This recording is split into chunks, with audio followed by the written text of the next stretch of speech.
Yes. We're back again. We're establishing a really good rhythm that I love. This time just fits me so well. And I can't complain. It's a wonderful thing. We had a wonderful show last night. And I just want to welcome a few people in. And whoever gets in late, I may not be able to say their name because I'm going to be focused on what I have to say. Yes, okay. Michael Lodovico, Denise Wilder, Oyala, the one who I never get a chance to make the phone call to. It's got to happen tonight because I'm rested and I'm earlier, even though I have to get up in the morning still. Driss, how are you? The Uprising. Al Freetown, the original brother. Still, it was a pleasure to meet you face to face, brother. It really meant a lot to me. And one day I'm going to meet everybody face to face. Just let me know how the audio is. I have it where I'm not wearing my headphones since I don't have anybody on the line to speak with. And like I said, these evening shows, which it's 10 o'clock for me, or actually 10:04 Accra time, it's actually 6 o'clock p.m. on the East Coast. And even though I'm here in the motherland, my heart is right there with my brothers and sisters who are still there, enduring the foolishness that they put out there for us. And so with this, thank you, Ayala, because I don't have my headphones to get the feedback. Those big clunky headphones, I don't like them on my head. And one of the reasons why I don't like them on my head, like I said before, tonight I'm going to actually show my face. I am dripping down hot right now. It is hot. And I love it because this is where I belong. And we're going to be talking about some things. Let me first off say that on Friday, I just got off the phone with him. We're going to have the irritated genie with us. Friday evening, 6 p.m. Eastern Standard Time. So you heard it here first. I just got off the phone with him maybe like 10 minutes ago. And actually, I just got in. I had some runs to make. Everything's going smooth according to, plan. And I feel good about that. I'm in extreme isolation mode to get things done. And I'm enthused, even though the other night I didn't get all my sleep. I stayed up all night, right? Well, like I said, I'm feeling really laid back. Different shows are going to have different moods. Sometimes I'm going to be amped up. Sometimes I'm going to be laid back. People say, Lance, were you smoking something today? You're just too laid back. No, I'm just, when you know where you are, where you're supposed to be, it's a good feeling. And I have to learn how to back up sometime. Like, okay, this is what I did for the day. I accomplished it. I'm going to do a little 10% more, but guess what? I got to back up and get my rest. I could be my own worst enemy that way. Blessed, I can't say cursed, but blessed, let's just say it for a figure of speech, blessed, cursed with enthusiasm, but it's never really a curse. You just have to know how to control it, So let me get back. I'm going to peek at the chat room a little bit before I go off on my little rant.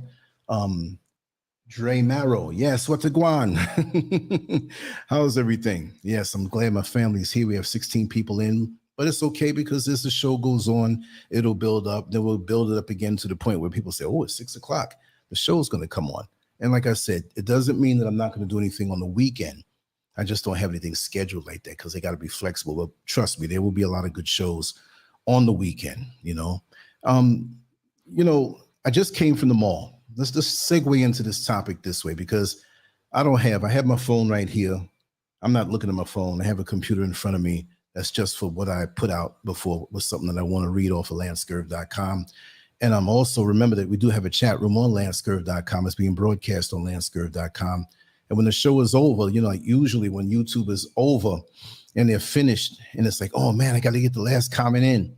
And the show's over, but you were talking to somebody and you were enjoying the conversation, where you can still go to Lancescurv.com and continue that chat conversation safely. And remember, it has private rooms where you can say, hey, let's go in and talk or whatever you want to do without anybody seeing you or hearing you or being nosy, because there's a lot of nosiness out in cyberspace. And then you could share your phone numbers or your email addresses, but this is something you don't want to do right here. Ryan Small, how are you? Blessed love family. That's right. That's right. I'm blessed to be here. People are leaving out of here so fast. And you just never know. You just have to make the best of your time while you're here and enjoy every single day, every moment. Life is a gift. It truly is a gift. And, it's a slap in the face to the creator, if you can even possibly do that you waste that gift on foolishness. You waste that gift on lower vibrational foolishness, like I always say, we are given a deck. We are given a deck of cards, and we all take a hand. And just like in that game of cards, whatever it may be, because I'm not that proficient in the gambling or playing card games, you look at your hand sometime and you say, oh my God, this is something that's not good. I'm not going to win the game. Another person has a good hand and they get cocky. This is going to be easy, right? And depending on how you play that hand, you never know by the hand that you're given how it's going to end up and what the result is going to be. You know what I mean? So even if you get what they call a bad hand, what would you say a bad hand in life is? Well, maybe your parents are not there, or they're strung out on drugs, and all the things that come along with that in the household that you grew up in, the things that you had to see, the things that were inflicted on you, the things that you had to deal with, the molestation, the hunger, the not having a stable household, and you get to school and that's the only peaceful place you can go to, and you're falling asleep in class and the teacher reaches out to find out what's going on. You find a brother or a sister, they get murdered, they get HIV, they're a bum on the street. I hate to say bum, I'm not saying that as a derogatory thing. I'm just saying that it is what it is. You're not a bum until you give up. We have people who are in great positions and they're bums because they gave up. You know what I mean? They're not trying. They're not trying to go higher. Until that final bell comes on this level, you should never give up. There should never be something, whatever. You can retire, but even when you retire from one area and you can still manifest certain things in another area. And that's kind of what I want to talk about, even with the whole thing that I said about the American dream, never existed. And I kind of make a big typo. I said dream. I quickly corrected that. I was like, man, it makes it seem like I never paid attention in school. So we're brought up with these preconceived notions that if you just go to school, be a good student, pay attention in class, graduate, study hard, pass all your tests, get along with the fellow students and honor and respect your teachers, that when you go into the outside world, everything is going to be all right. But it's never quite that, Synovia, Kwame, glad you're in. You see, I had to look at it. I got this computer in front of me now. I got more working now, right? So I can look straight ahead into the camera. But so I got to catch on the periphery when I see it move up. So if I don't acknowledge you, just know that I'm not ignoring you. I'm just trying to get into my zone. I'm trying to get into my zone while I'm on the camera. When I have the banner up, I can just like make faces and get into my thing and just start talking.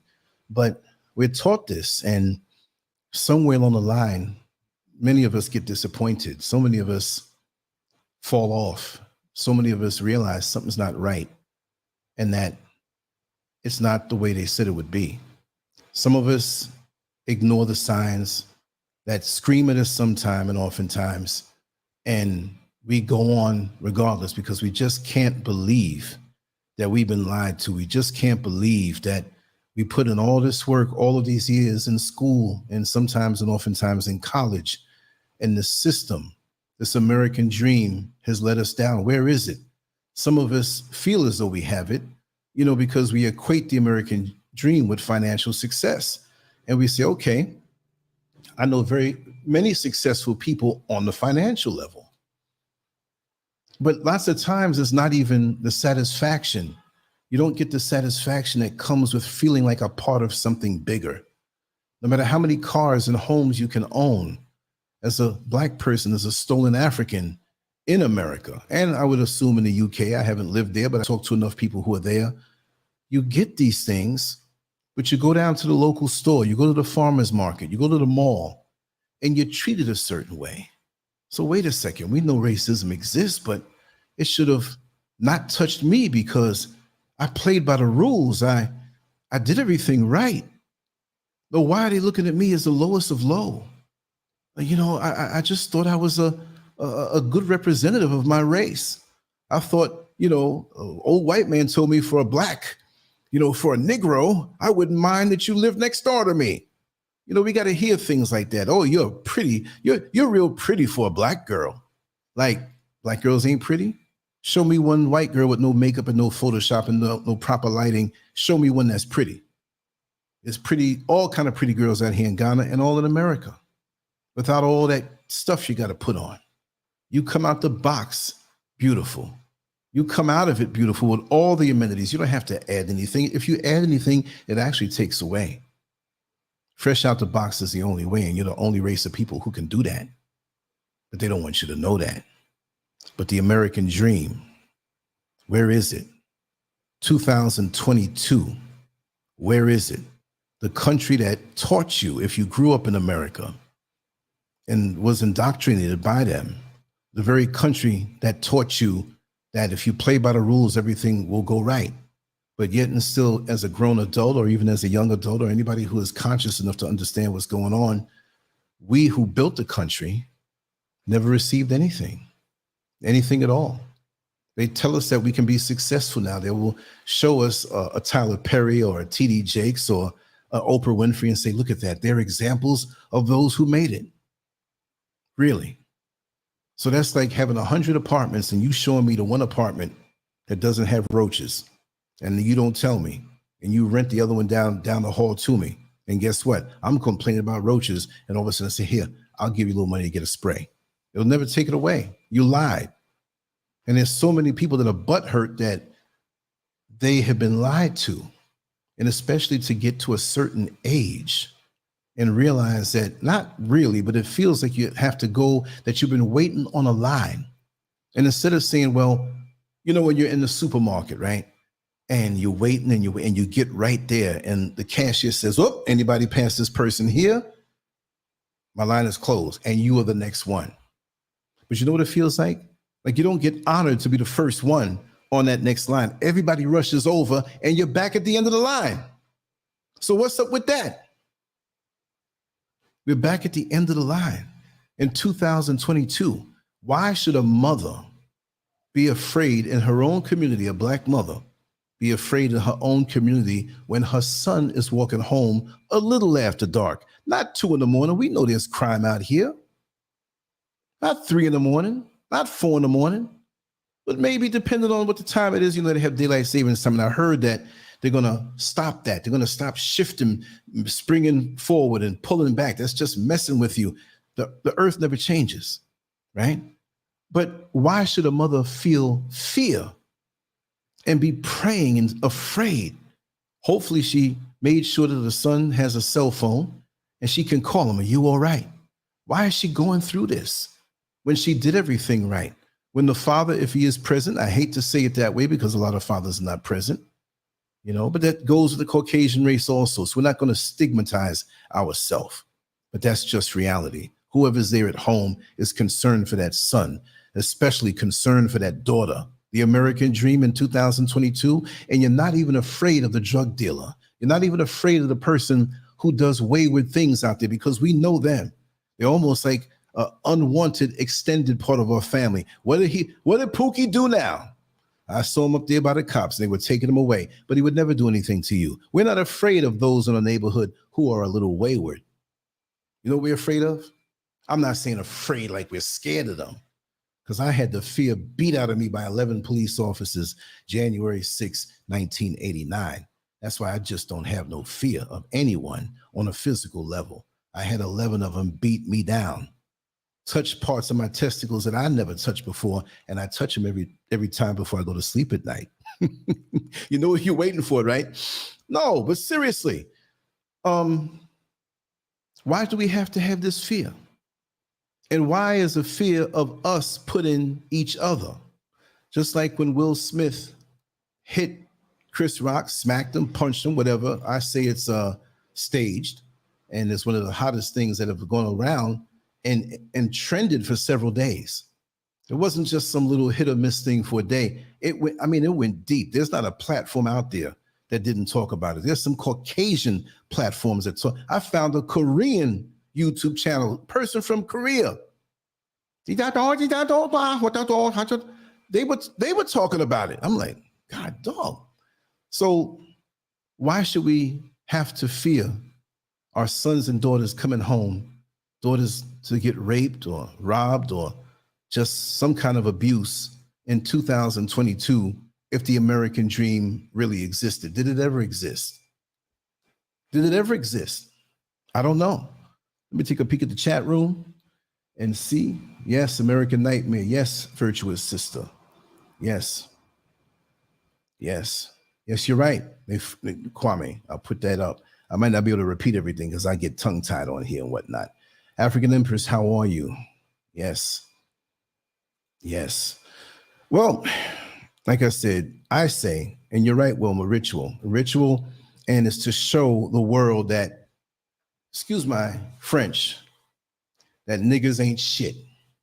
And no matter how high you can push them up and afford them, like it's them giving us something, and we're there, but we will hit each other. But if it was a Jewish person up there, you think Will Smith would have done that? If it was somebody from the LGBTQ community, would he have done that? No. Will Smith acted in a way, and a lot of people just had different responses to it, to me, publicly in the comment section of those videos, but also privately. I'll tell you one bizarre one that he sent me. But it's to let the world know that we're animalistic. We know it's all a distraction, but it's to let the world know that we're still animals, but we never were. And if we acted that way, we were made to be that way because of the people who are over us, who beat that kind of behavior into us. See, with them, anything goes. And so for us now, many of us who follow behind them, anything goes. So as long as we can live down to the vibration of the one who oppressed us, then we know we're doing all right.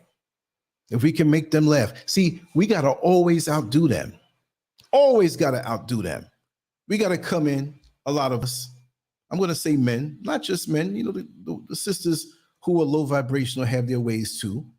And you have a little break room. There's no women around. And you come into the break room at lunchtime and there's a couple of Billy Bobs in there. Hey, what kind of weekend did you have? And they anticipating because they know your sex drive is off the chain. Your lust for decadence is off the chain. So you gladly tell them how many women you went through, telling them in detail, and they're looking at each other because you're reinforcing what they want to think of you and you're rolling along with it. Whatever they do, we got to grab it and be better. Not better, but better, more decadent. If they came out and promoted wearing used underwear and used panties with feces and blood in it, and we pull it on our head, and we see a few of them do it, and they say that's the style. And you see some kind of, do a little something to it, like, yeah, I'm real cool. This is real stink, ain't it? Right? And we will go around, some of us will go around and do it and copy it. It's like the Pied Piper. A lot of us don't have a mind of our own, and I don't understand it. It's crazy. So it's like a promoter, a manager, a trainer over a fighter. And the fighter had a pretty good career, a couple of losses, but he had some notable moments and held the belts for a little while, not long, as much as they wanted to. But there comes a time when that fighter's in the gym training for another fight that he's supposed to win. And there's signs that he is not the same fighter that he used to be. Father Time caught up with him. His skills are diminishing. And the trainer looks at the manager. They say, we got to talk. And they're watching him in the ring and he's getting hit more. He's a little out of shape, but he can get in shape, but he's off on a neurological level. His brain is off. We noticed that when we went to the restaurant with this fighter, he's walking a little funny. Something's wrong. We got to get him out of here, because if this is what we see now from all that he has done before, if he continues to take punishment, what will he be 5 or 10 years from now? So Black people, with all the information that's out on the internet, and many of us don't seek it out, with all of the things that are sexually driven or just driven for buffoonery. Yes, Colin, thank you so much. Thank you, I really appreciate it. It helps everything going. Bless you, Colin. Yeah, thank you. Because a few little things around here needs to be repaired as far as the equipment, but it goes right to that. Like I said, I don't even own a car, so you won't see me going to get new rims on a car that I don't have. I'm bare bones and I live this day in and day out. And just like yesterday, before I continue on, I've known Brother Kirk for a long time. I got to dig up the video that he and I did from maybe, I say about 11 years ago, and he can get a little overheated now and get into his thing because he's been done wrong. But, like I said, when we have Black leaders, they don't disappear. They gain traction. No matter if they're covered in the media or not, they gain traction. And it's nothing that, like he was speaking about Al Sharpton. I'm not putting him down. I just let him talk, but I had some points to make. I know what Al Sharpton is. I'm privy to know people that know him closely, not because I stood next to him at a rally or something like that. No, I just can't always reveal what people tell me. Ooh, I could hint at it, but I can't just say. And yesterday I said it pretty strong.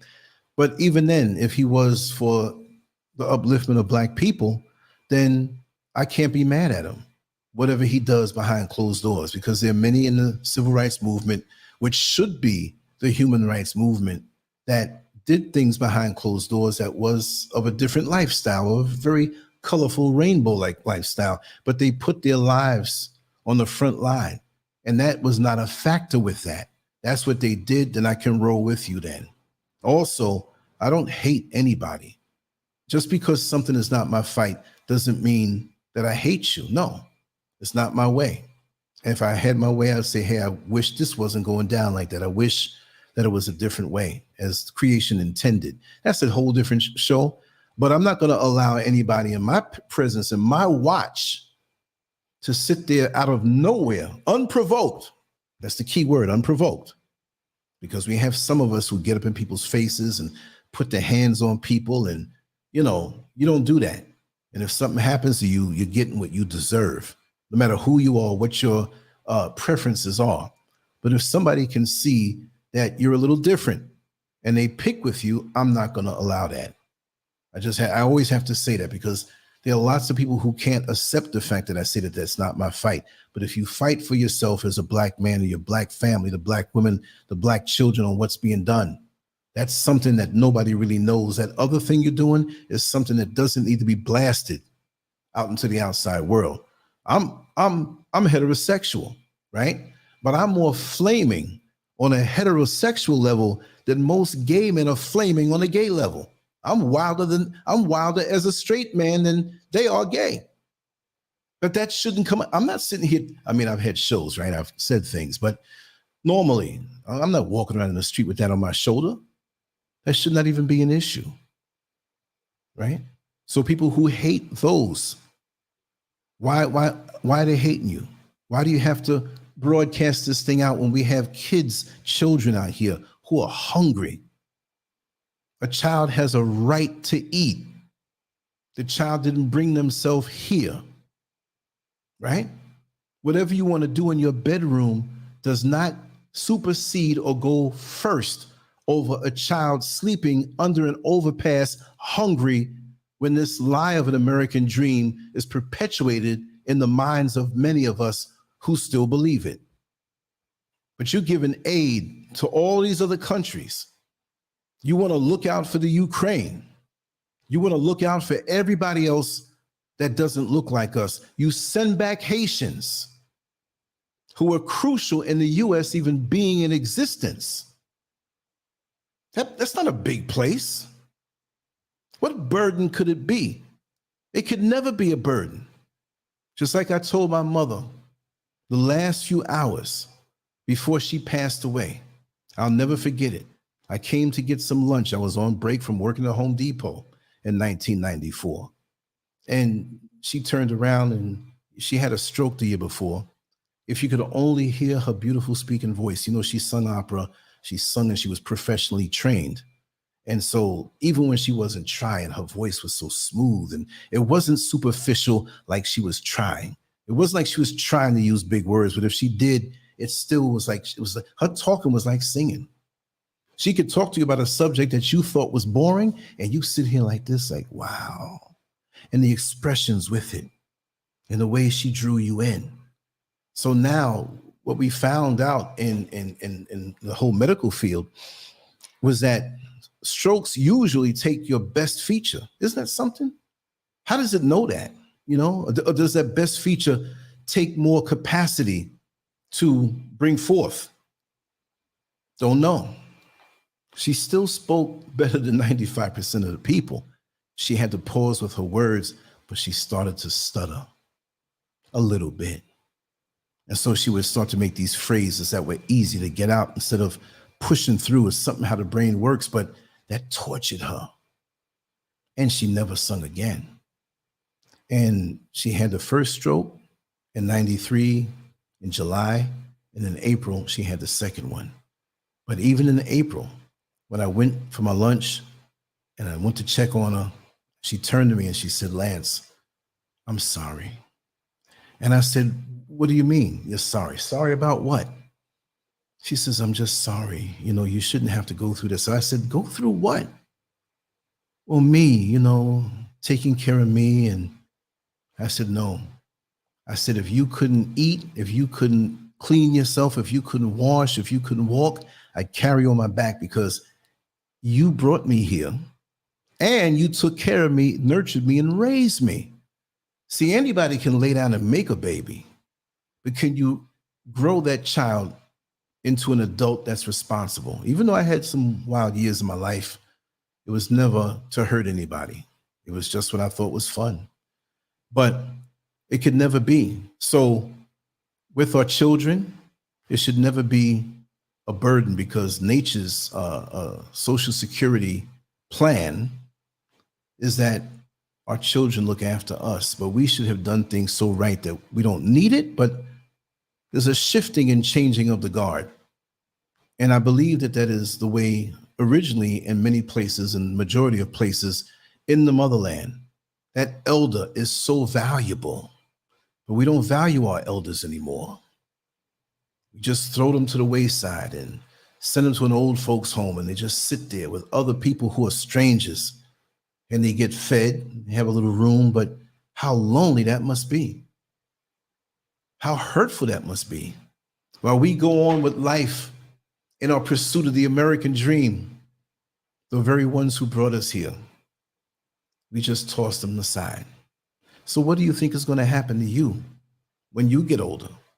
Once a man, once a woman, twice a child, right? But we left that. We got away from that because we want to run after the American dream. Oh, that pretty house. Oh, that pretty car. Nice luxury car. Good sound system. I mean, I remember, let's say I was 6 or 7 years old. I was 6 years old in 69 and 7 years old in 1970. Let's take 1970. Now, just like today, it's not odd to see, let's just make it up, a 2002 Toyota Camry, right? So back then, it wasn't odd to see a car that was 20 years old. Say, for example, a 1950 Chevy, whatever. And most of those cars had those little wings on the back. On the back, it just had those little wings. All different kind of models. I don't really know all the models and stuff. But growing up, there were a lot of cars that if you go back and look at old movies, old news programs, you'd see a lot of those cars still around. So the passage of time and our expectations have gotten more materialistic, because back then they used to have commercials with the cars and the homes, and many people felt that they had a shot at that, even though there was a lot of racism, a lot of good things happening in the Black community on a financial level. And also there were a lot of places that weren't too good, right? But the American dream, I feel, never existed. Although many people believed in it, they did not know it. What kind of American dream is it that you can have the nicest house and nicest car, but you fear for your life when you just take a trip or walk through your own neighborhood, your own community? You don't know what's going on. The mindset of the people now is so different than the mindset of the people many years ago that I can remember, even though they had crime and gas shortages and Watergate and the Vietnam War and racism and all different types of things. It was a different mindset. We didn't feel as closed in as we do now. We feel like there's a fat woman sitting on our face. And I'm not meaning anything sexual, but it's like something smothering us. And it's like, oh my God, I got to breathe. You understand? It's different now. And so we're not extracting what we thought we would extract. We're not getting what we thought that we put in. I worked hard all of these years, and this is how I have to live. I worked hard all of these years, and this is as far as my pension will give me. You see, this government, the US government, is not going to do anything for you. So what we have to let the young folks know is that there is no American dream, but you can make it if you look within yourself and manifest, like I always say, those seeds of greatness. And most of us don't look in, we look out. Like I said last night, we're looking for the Jesus. Oh, that white man walking down the street, he looks like Jesus, and you treat him like Jesus. He could be a bum, he could be somebody looking to rip off your house. Oh, how are you doing, sir? But your own come by looking like you. Who is he? He might be coming around to do us something bad. Our minds are screwed up. See, this thing called the American dream is something that we can experience if we take that word out of it, or take those two words out of it. And instead of calling it the American dream, we need to call it the African reality, because it can be reality. But we so hung up on sniffing up in the butt cracks of the pink parasite, thinking that he's gonna, excuse my French, shit some gold out the crack of his behind to give to us, shit some prosperity out the crack of his behind to give us, and all they can do is give us feces. Fool, you need to change your thinking. And like I said, I just came in from the mall. And I went to my favorite little spot to eat. And I sat there. And actually, where is it? I have this little pouch here. I didn't take it. I just got in. And it was nothing big, but I'm going to download this footage. No, this is the wrong camera. I took because they're very careful on you recording things. So I had my power brick. I had my internet. I had my phone and a stand to put the phone on so I can look at things. Like, see, I have this nice little stand for the phone, right? And you can put the phone right here. I always keep this with me. Folds up like this. Nice little thing to have. So when you're in a restaurant or something, and I'm always looking at something, you set it up that way, and you put the phone right on it, just like that. See? Okay. Boom. So I'm sitting there with the phone and my charge and all this stuff. I also pulled out the camera. And when I pulled out the camera, they didn't know it was on. So I put it at the edge of the table. I was by the window. I said, I want to show everybody inside the mall. It's not the best angle, but you can see, and it was slow tonight, but you can see people walking through. How many Black people did we see walking through? Maybe 50% or 40%. I saw folks from Lebanon. I'm getting acclimated to be able to tell who's who and what country they come from since I'm living on this side of the country. I saw Koreans. I saw Chinese, a lot of Chinese. Who else did I see? Oh, Indians from India. There was a whole lot of them. Okay, anybody can go anywhere they want. It should be that way. But are they here because they want to get along with Black people here, Black Africans here, and build their communities and their country up for their benefit? No. It's a free-for-all here. And everybody knows it except us. And while I used to always say that, well, you don't have to come to Africa. You don't have to come to Africa to live. I'm still going to say that. But you be a damn fool if you are Black and you don't come here to have some type of relationship with this place that is really the last place on earth where you get things at bargain basement prices. And I don't mean price as far as money.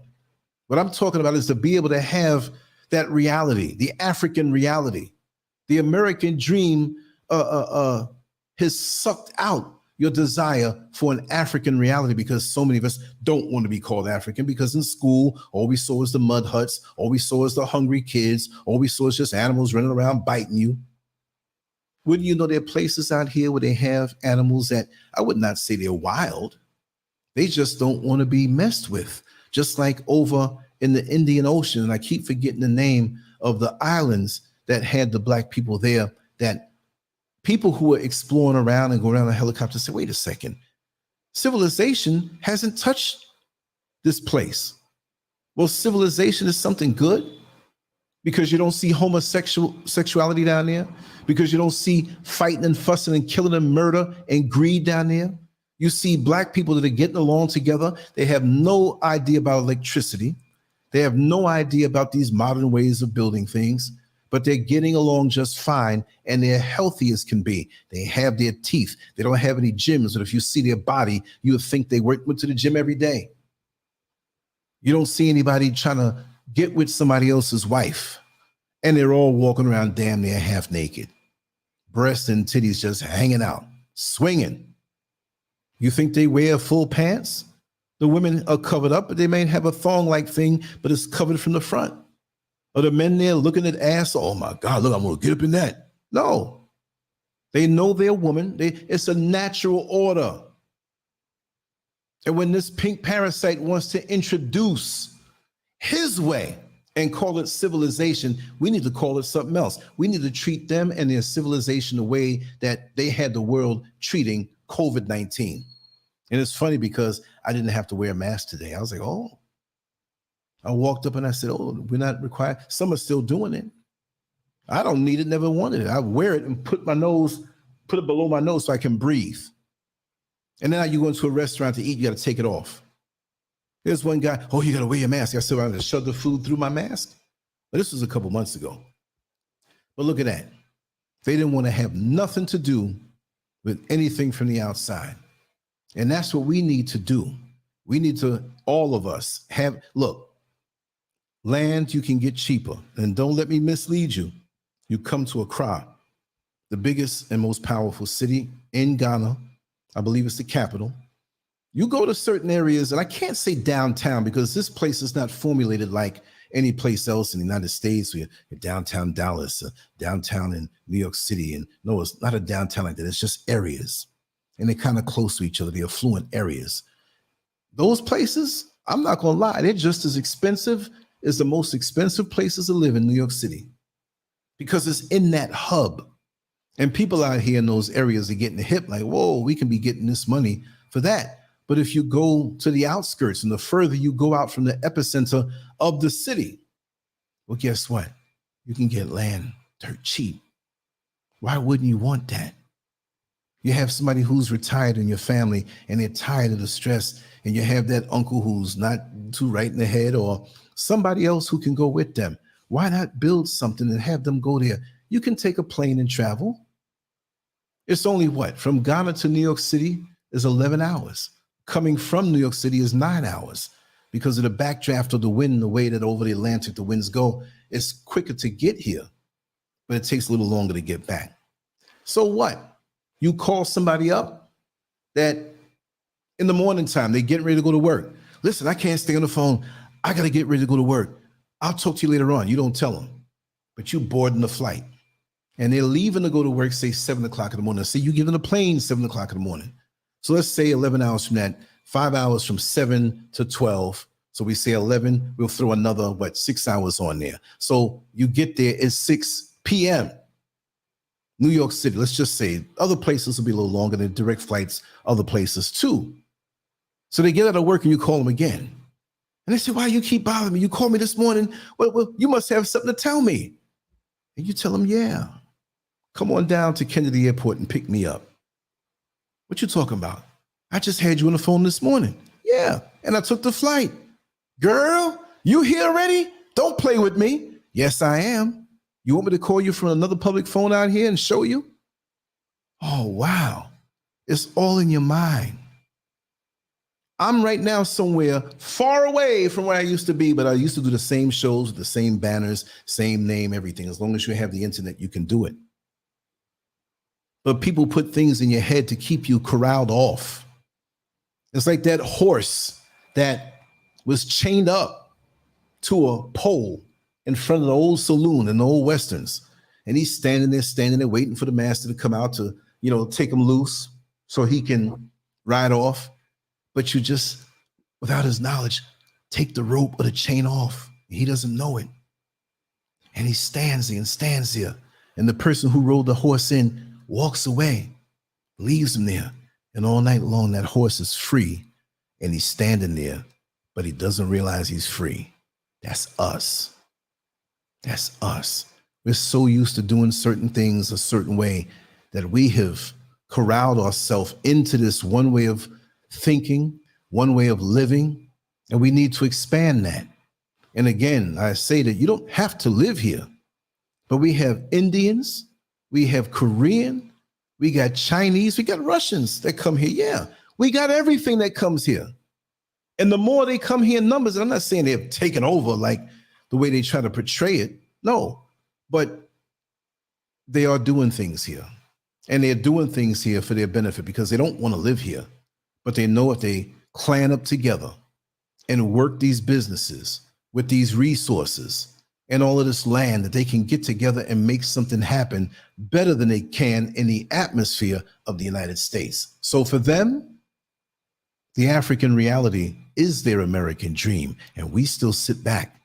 Well, if I just work a little harder, the supervisor told me that I'm getting better when I was hired 3 years ago, and they think I got potentials to be a supervisor too. So I'm going to bust my behind and work hard. I ain't going to let it bother me that I got a 10-cent raise. I just missed getting 15, but that's better than nothing.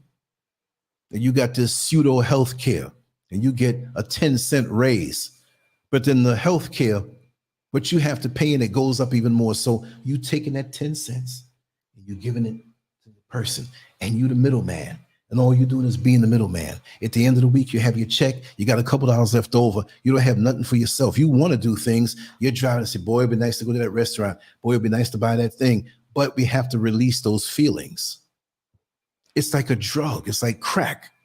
The American dream is like crack cocaine. Crack cocaine, I don't know what it's like, but I've seen enough people. I know enough friends of mine that did it. I've had people do it right in front of me. Right in front of me. I said, let me see what it's like with you. I don't want to try that stuff. I don't even want to be near you where them fumes get all up in my head. I don't want no crack inhalations. I don't want no crack contact. I'm already crazy enough, right?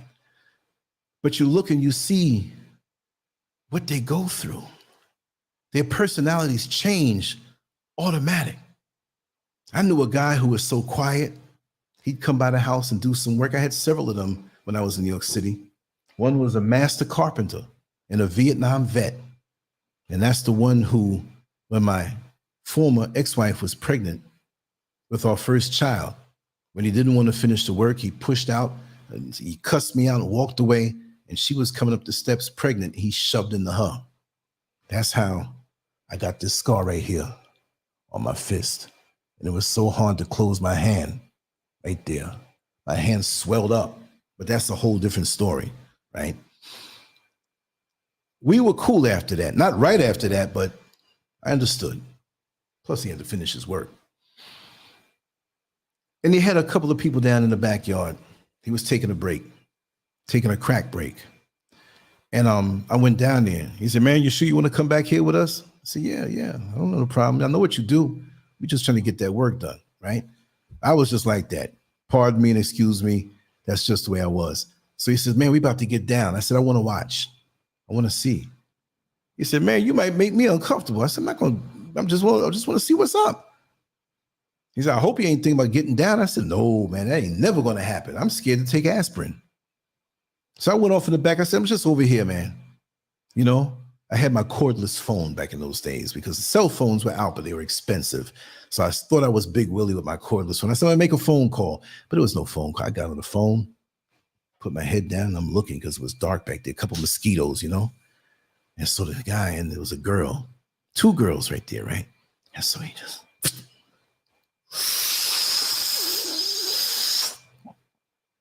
you know, when I was back in Vietnam, back in 1968, I saw out in the wild, right? His personality changed. How did you get to this subject? Who asked you to talk about that? And people don't know that the United States is real advanced in the military, man. You know, I was walking out in the wood. I was out there in Vietnam, right? And the ground busted up. And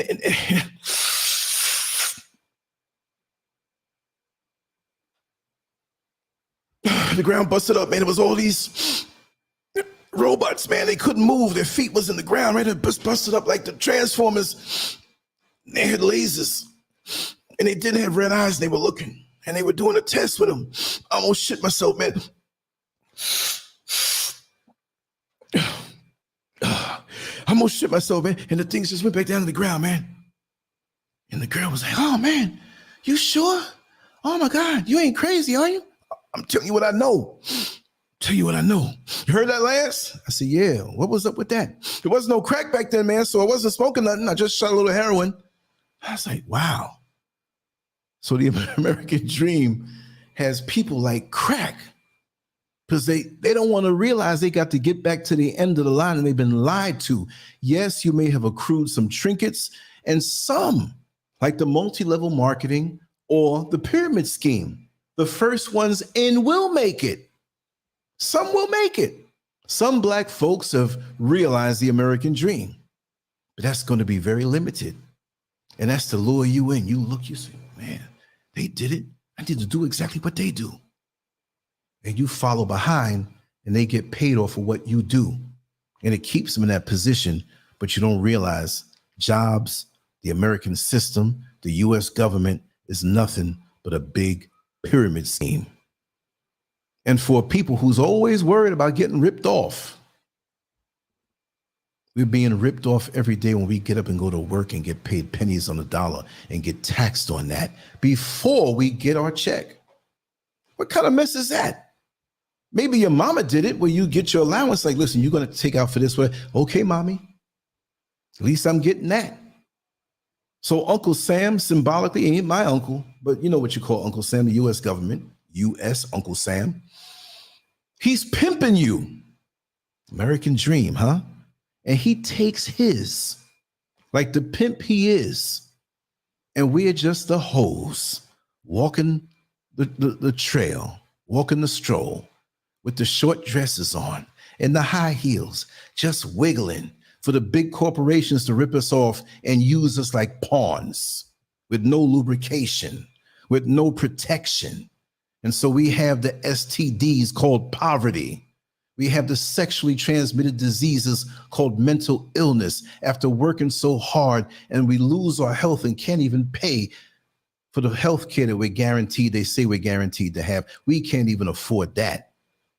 They'll give us a little teeth cleaning. They'll give us a little health checkup.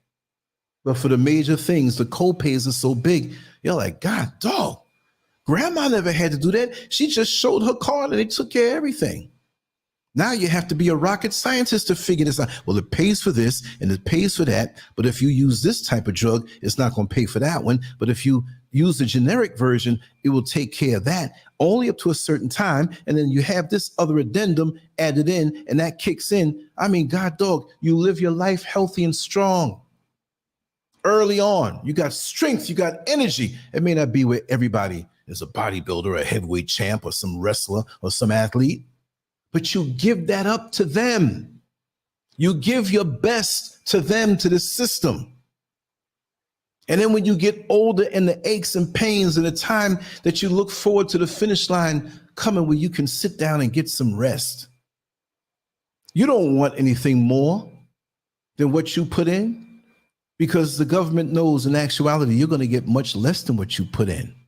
Because most people after retirement, if they do get a retirement, die. Because you gave up too much. You gave up your essence. You gave up your life force. You dropped dead. How many of us know the story? Whether it's somebody in our family, somebody in our community, or somebody who knows somebody, 6 degrees of separation, where we know and found out, yeah, 2 days after, a week after, and oftentimes I knew a person who retired, walked out, planned a retirement party, and was found dead in the parking lot of the job that they just left for their last day. They were there till the morning, parked way in the back, engine running, and they just laid out. And after a while, people that came into work and left, so man, he must have been tired. He's sleeping. He just, his face all up against the thing. He was sitting there dead. Sitting there dead. And for those of you who are patriotic, because we know most of the time when we go in the service of the armed forces, it's because of that opportunity they promise us. We walk into the mall young, really don't know what we're going to do with our life. And somebody with these shiny, shiny shoes, increasing the pants so sharp, if you brush by it, you'll cut yourself. Blood will come squirting out, and they're smiling at you. And they're there, put there in a charismatic position to woo you over and to promise you things that you'll never, ever get. But when your body is shipped back and that flag is on the casket and they say, your child was a hero, what is it doing for you? You just broke your bloodline. They just sucked the life out of you. For this country, then why don't the president and his family go out on the front lines too? Huh? You're going out there and sending your children out there for corporate interests because they want the resources of that next country. So you little nigger boy, you little nigger girl, you're gonna be the first ones. Yeah, they got some poor white ones that go out there too. And a lot of them, when they come back, they ain't got a problem with black people because they were in the trenches and almost died with the other black people. They're like, oh man, we got to stick together. It's the government. But it took that for you to understand that, and some still don't. We never get credit. We've given our blood. We built everything. We've been in every war. But I bet you one thing, let some Ukrainians come over here. And the next generation is going to call your children and grandchildren niggers, and they're going to turn their nose up to us, American dream. They'll realize it before we do. And that's the way it is. Everybody else goes to the front of the line. But we have to step aside and let them go to enjoy the fruit of our labor, the sweat of our brow. What work we put out, they enjoy. Will we ever enjoy anything in our lifetime to the fullest? Yes, many of us have nice homes. Maybe drive a nice car, maybe not. But wherever you are, you don't feel right deep down when you look within. So we have to douse ourselves with delusion and make up reasons why we get to 50 and 60 and 70 and we don't feel right in America. You know that it's not right. I remember growing up in Richmond Hill, Queens, which is 2 blocks off of the Jamaica borderline, but I say Jamaica because white folks didn't like black folks living in Jamaica, South Richmond Hill. So they said South Richmond Hill. That was a code word to say the nigger side of Richmond Hill as white flight happened, right? And I remember feeling so good in my upbringing in that house that when I go back to visit, I say, man, that house looks smaller than it was. But as a little boy, it was a whole world. The neighborhood was like one big amusement park. It was so much fun, so wholesome, so sweet that I would, as a young child, 7, 8, 9, 10 years old, lay in the bed. You know, when you have a street light outside and you're laying in the bed and somehow you get in a certain angle and that street light hits your eyes and you don't mind because it's not that strong, and you hear neighbors walking down the street. You know, it's bedtime, you young, you got to go to school, but you may hear some neighbors that live across the street or 2 doors down to the next door. They're outside in front of the house and they're talking. You didn't sleep yet, but you're listening. They ain't talking nothing bad, because when they do talk some gossip, they start talking lower. You can't hear it no more. Wholesome memories. But I just remember feeling such an ache in my heart. Man, I feel so good here. I just love being home. I love where I am. I have this feeling. See, that's what the American dream should be. That's what my parents provided to me. It had nothing to do with Uncle Sam, who ain't my uncle. And we can have that if we stop depending on this artificial, superficial foolishness that they put in I pledge allegiance to the flag of the United States of America and to the republic for which it stands, one nation under God, indivisible, with liberty and justice for all. That's a bunch of bullshit. I learned that the hard way, and I was always taught from early what the deal was as I could handle it. So I had no delusions, but I didn't realize that it was getting harder than what they explained to me.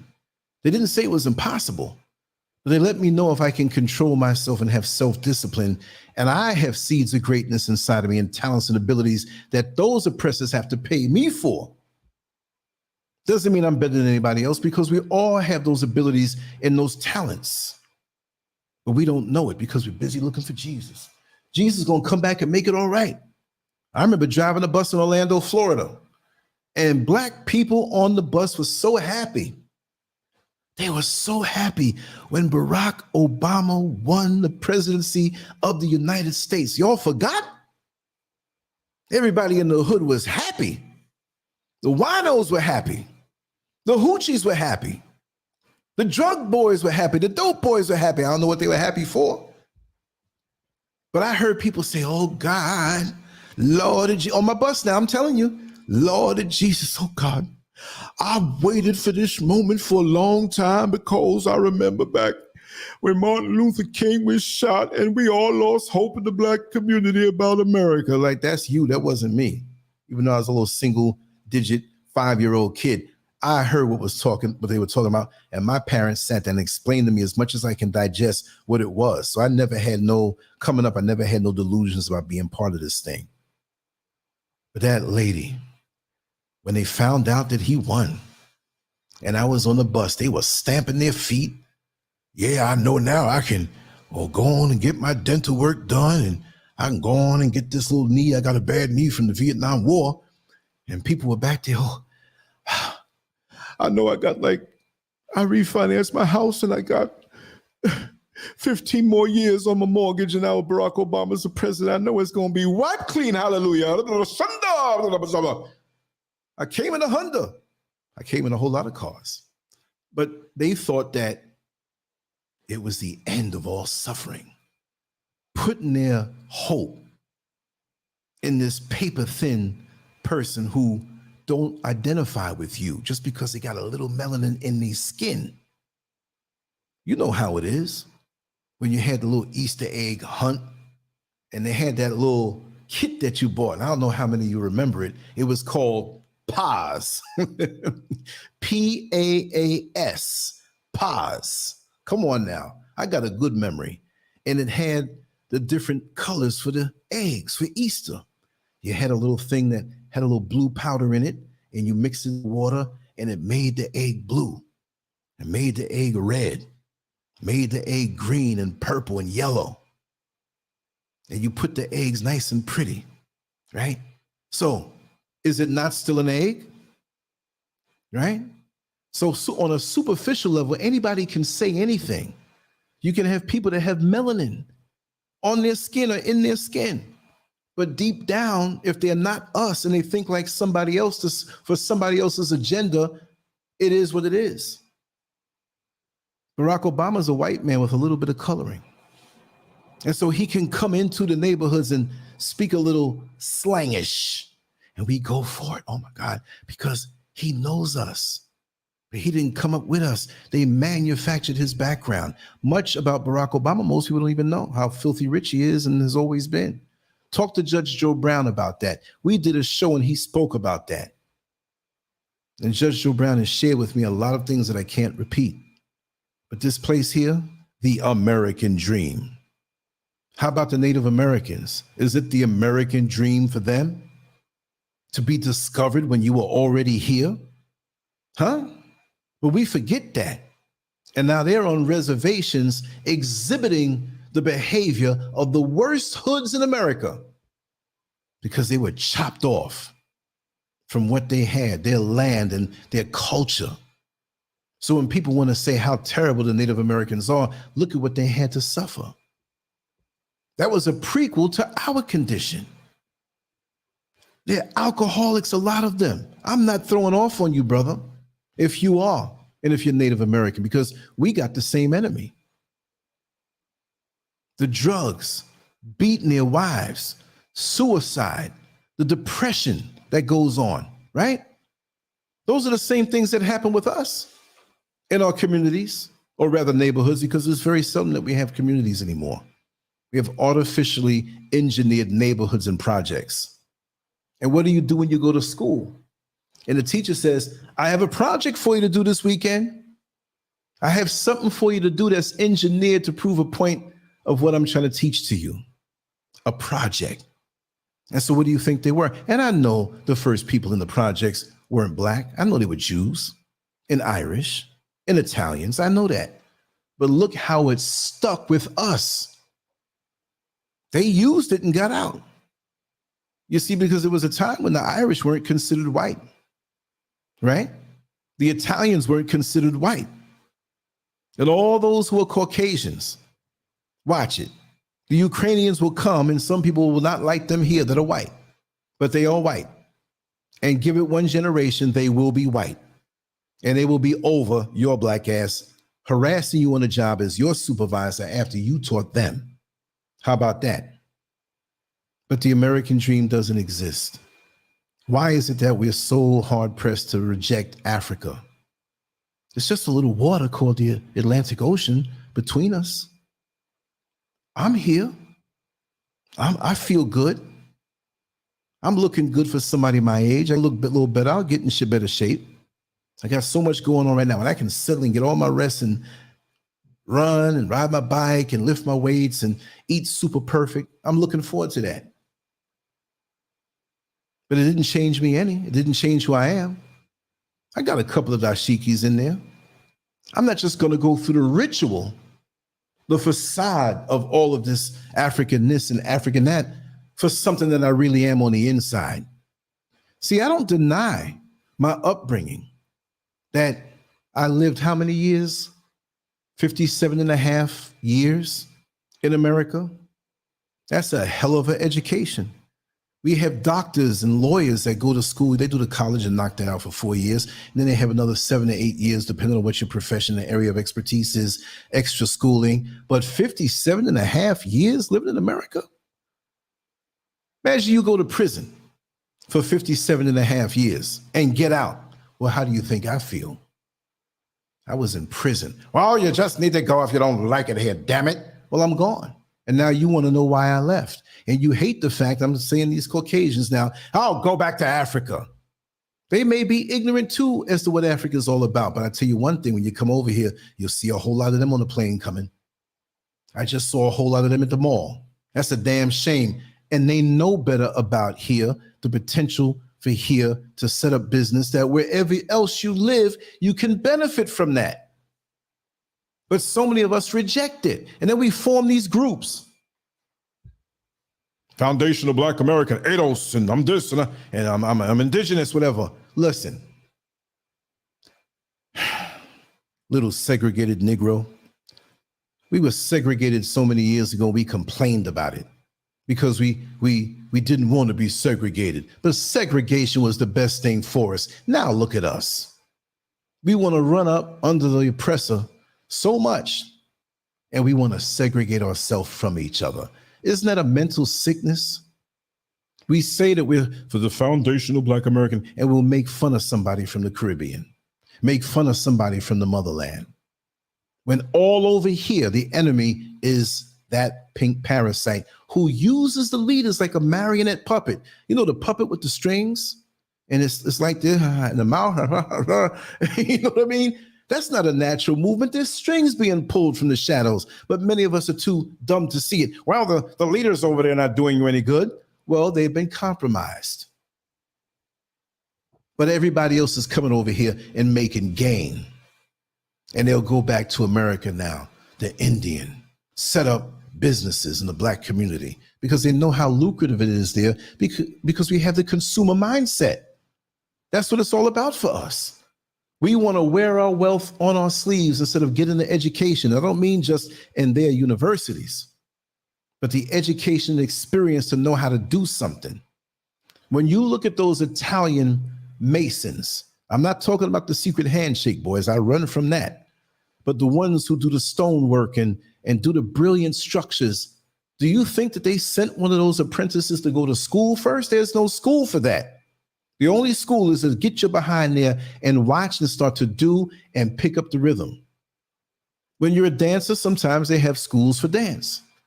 But when you were born and you see a Black child, they hear the music and just move their body a certain way. And you see the white parents, how does she move like that? They watch it on those little shorts, those little YouTube shorts. You have a little kid dancing and their movements are so advanced because there's something in them that is advanced. But they don't want us to use that thing for ourselves. They want us to use that for them. And it's almost a crime. We're almost apologetic with the skills and talents that we have. We're supposed to put our head down. Yeah, okay. So how can I serve you, master? Do you think I should go to your school? You already got the damn talent. When I went to the High School of Art and Design, that's a public high school in New York City, that and music and art. I took the test for both. It's a public school, but you can't get in there unless you pass the test. You got to be the talented of the talented.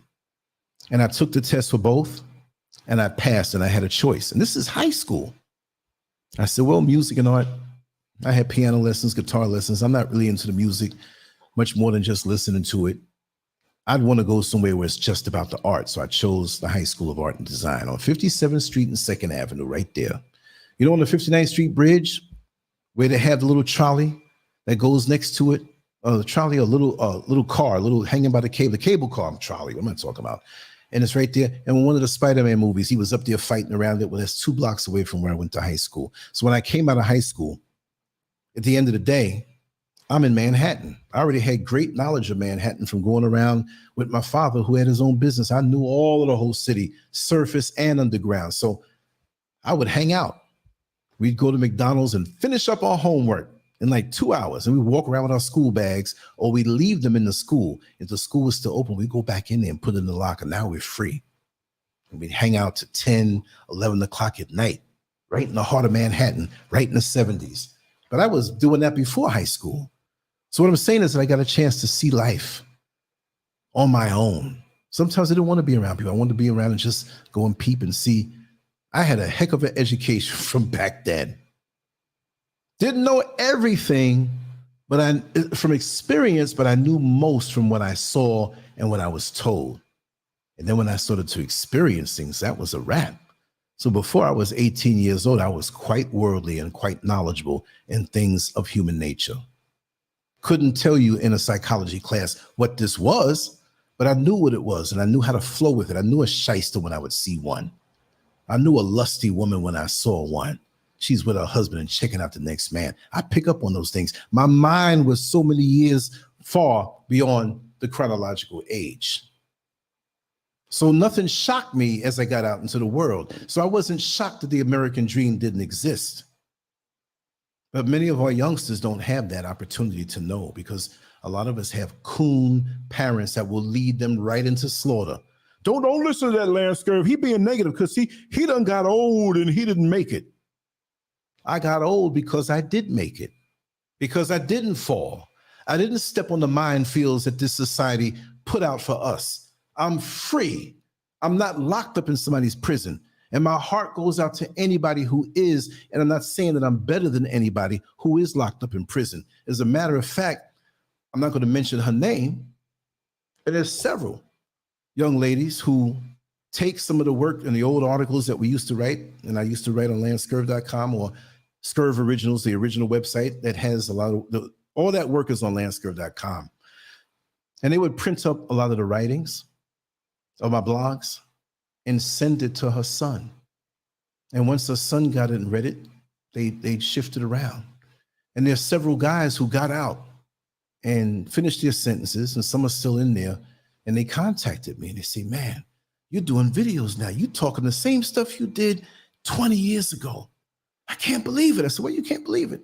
Man, most of these niggas out here, man, once they get paid on some black revolutionary hustle and shit, man, they gone.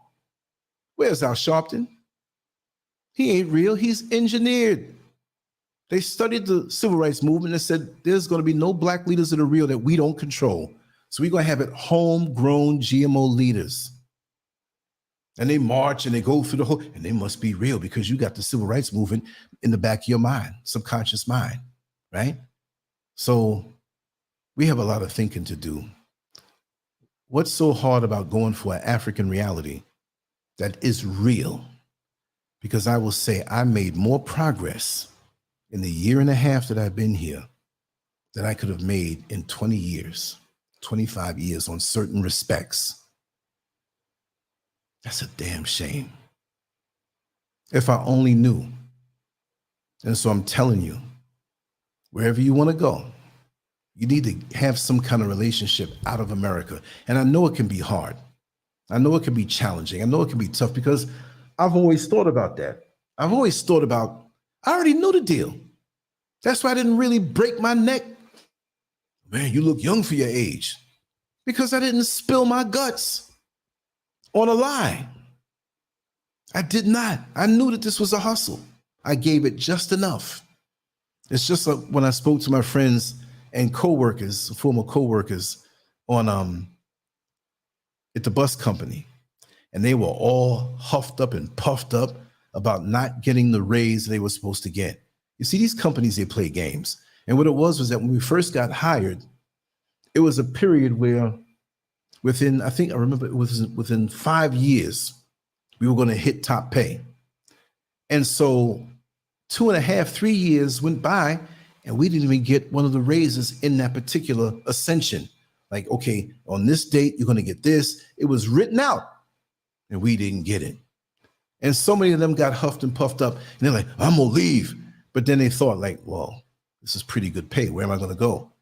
So Lance, man, you seem to be cool with it. You're not mad with it. You're always talking on them things there, those videos and stuff. We need to have you over the union, man. You outspoken. I said, I'm not doing it.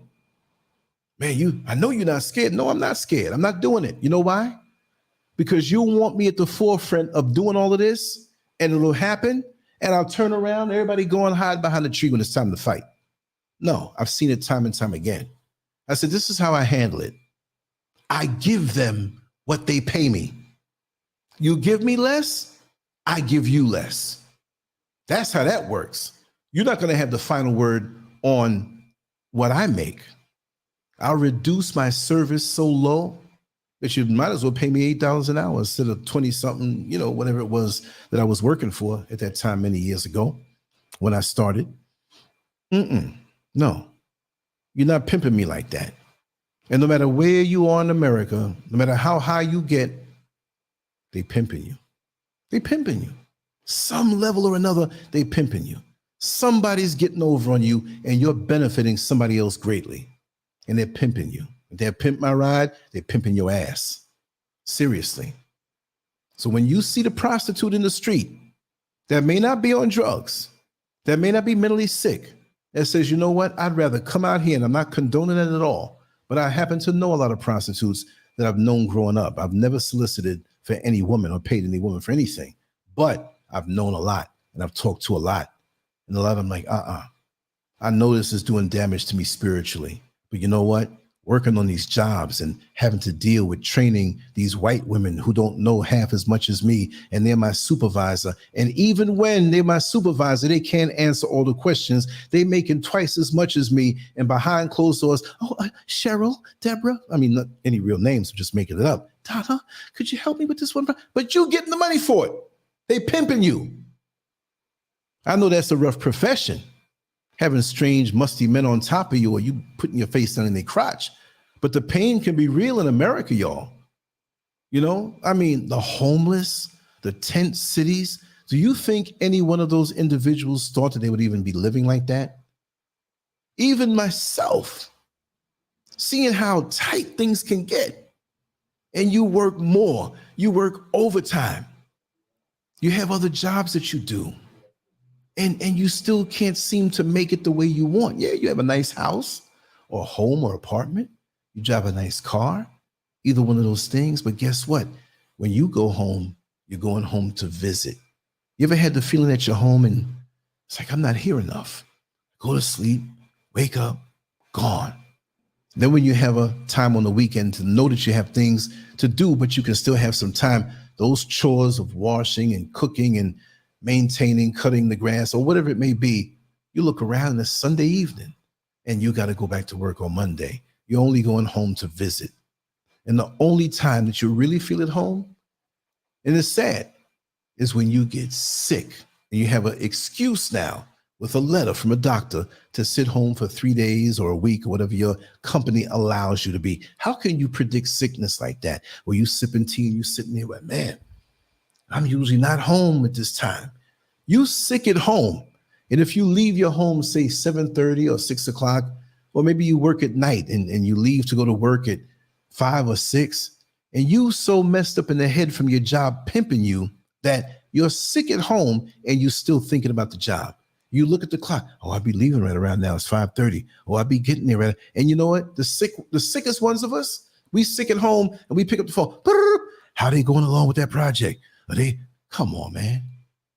Come on. You should be thinking about something else. When you're on these jobs and suffering, somewhere in the world, there's somebody on their phone calling back, talking about how much money did our company make today. And usually that's the company you work for, right? I'm just saying, there are people out there that don't even have to have a whole lot of money. It's not about just money. It's not how much you make. I always say this. I've always said this from young. It's not how much you make. It's what you don't spend. You know how many millionaires are in debt that don't have much wiggle room, but they have all the toys, and the toys that they have take all of their money. And you look and you say, they're a millionaire. No, they're not. All their millions went for what you see in front of them. And they're not enjoying it because more people are coming after them to take it away, or to be envious, or to be a shyster and get it out of them. More money, more problems. Take what you got, but realize that you're going to have to get off of the merry-go-round of thinking about the American dream. It never existed for me. And thank the Creator, I have parents that taught me that, not to discourage me from aspiring to do things. And yes, I work jobs, but not in the hopes of, I'm going to work this job and kill myself. I always had hustles. I always had hustles that dealt with the job. So I always had money in my pocket. And there were times that I didn't. It's just like that sometime in life. I know people who don't have jobs that live in New York City. Friends of mine, they do better without a job. And when we talk about hustles, we're not talking about drugs. We're talking about being enterprising. And I've learned to do that too. In times when maybe being a little desperate made me dig deeper. Because in my house in New York, I had these recessed lights. And I remember in the living room alone, I was a fanatic, right? I had opened up this other front porch, which wasn't a porch where you're outside, but in New York, they brick in these areas. There used to be porches way back in the 40s and the 50s, and they close it in. So it's like part of a room and it's part of the house. And there was a little tiny wall between that and the bigger living room. So I knocked that down. And there was a way that the ceiling came down nice, and there was this little molding, and then the ceiling was lower. I hooked that place up. And I remember having 39 lights inside that living room. I never put them all on at the same time, but if I did, it would light the whole block up. And why did I did that? Because I had recessed lightings, a row here and a row on this side. I had the sconces, the wall sconces that shined up. And then I had some track lighting by the entrance also. So you count them as all those lights, but for a different effect. I said, well, why can't we have a multi-dimensional effect in the same room? Because of the lighting. Because at heart, I'm a designer, and I designed the project that we're doing now. And one day you'll see it. Maybe not. Depends on who you are. But I would take my creativity and make it stretch for me. And that didn't cost me any money, but people would come in there and say, whoa, can you do that for me? I'm like, listen, I'm not an electrician. So you're going to have somebody sign off, right? I'm not a carpenter. I'm not this. I'm not that. This is just what I do for myself, like me designing this website or doing a little artwork. It was never where I had to have anybody sign off, but I got paid well for the things that I did. See? Because the world acknowledged what I had. And I didn't have to have a piece of paper. Now in their system, you got to have a license for this and that, but there's ways around that. Like I said, there are people that I know that are living the American dream without going through the American system because they're not going to go for it. When I drove a dollar van, y'all, to take somebody a couple miles up the road for $1, I left Home Depot and I saw how much those guys were making. Brothers from the motherland, brothers from the Caribbean. We'd take the dollar vans and ride up and give them $1. Hey, that's all you're getting is $1. But before we got from Queens to Manhattan on the train, you know how much money they made? And I never knew that because they were running the thing all day. They counting hundreds of dollars. And I might have never got 100, you know what I mean? On these jobs that were paying $8, $9 an hour, taking out taxes. These guys are making the hundreds and sending it back to the country. Or if they stayed here, they were building something here or subsidizing someone, their mate. Maybe they had a wife that was going to nursing school. And these guys were out in the street working hard because they had the unity with their wife and they were building something. One person took the sacrifice. I know so many who are like that. Their kids may have still been back in Jamaica or Trinidad or Barbados, but they were out there working, sometimes getting robbed and having a gun put to their head. I had a gun put to my head one time and it wasn't a good feeling. And I realized that I've been slick. That's another whole nother story. I'll talk to you about that too. So these experiences mold you and let you know that you have to depend on yourself. You are the African reality. Take the word America out of your mind because I don't deal in stolen goods. They didn't say it was America before the white man came, and look what happened. So take that curse off of you. I say I'm American because on paper, that's what they say in their system. When you check off if you're American, that's as far as it goes. Because I was never welcome there. I was never made to feel that good feeling that I had as a child in my home where I felt love, even when my parents weren't home, the things they afforded me. And it wasn't something where we had all of these luxuries. It was a nice home. It was a small home. I had all of my needs and some of my wants. But I realized what was happening. My love for music, my love for art, my love for people. It was developed in that time, in that rich community, in that rich block where I grew up. And my father taking me around and exposed me to things, whatever. So I had more of a universal mindset than just somebody who was brought up in a situation that was limited. And that's not a brag thing, because when you're afforded those kind of things that may be intangibles to many people, it's your responsibility to share that world. If I didn't come from something, I would be dead afraid to sit here for how long now? An hour and 24 minutes and run my mouth. Didn't even get to the point yet, but I got to soon wrap it down. right? I don't want to get these too long. I like to get to the point and get off. If the energy goes down, then people start saying, okay, Lance, so we'll check this out later on. We see you all the time, right? You already did a rooftop earlier, so you did this one now. What you coming with next? I don't want the overexposure. I want you to miss me sometime. But that doesn't mean I'm not going to keep on working.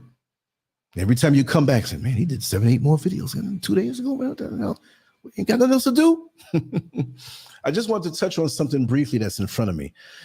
And there's no way I'm going to read the whole thing, but I'm not. I have it open on the computer here, and I'm going to have to open it up on this next computer so I can drop the link. Okay, where's my search bar? Okay, hold on one second.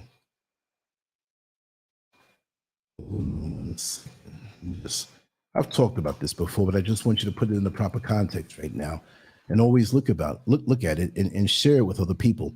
Now, I copied and pasted this from the final call, but it's on other government documents and other documents as they discuss it, but they don't want you to know about this. March 17th, 1978, they were talking about this, and what were we doing? March 17th, 1978. Somewhere watching the Soul Train or reading the Right On magazine or something. Let me see here. All right. Memorandum 46. Let me just type it in. It's on the website. Anything I know that's important. What is it saying now? Yes, I am dripping with sweat. Detoxing off of America. What kind of spelling am I doing? Okay. So I'll put the link. And I'll drop it. Pin that. Okay. Pin that. All right. Memorandum 46. I'm going to read a little bit of it. You can pull it up another time. It's there. Share it with everybody. It's not much. Let me see. How many screens is it? About 3 or 4. 1, 2, 3, 4. And it's narrow because I have the widgets on the side. I'm just going to read a little bit of it. Okay. I'm going to read the top part. It's a lot of government stuff.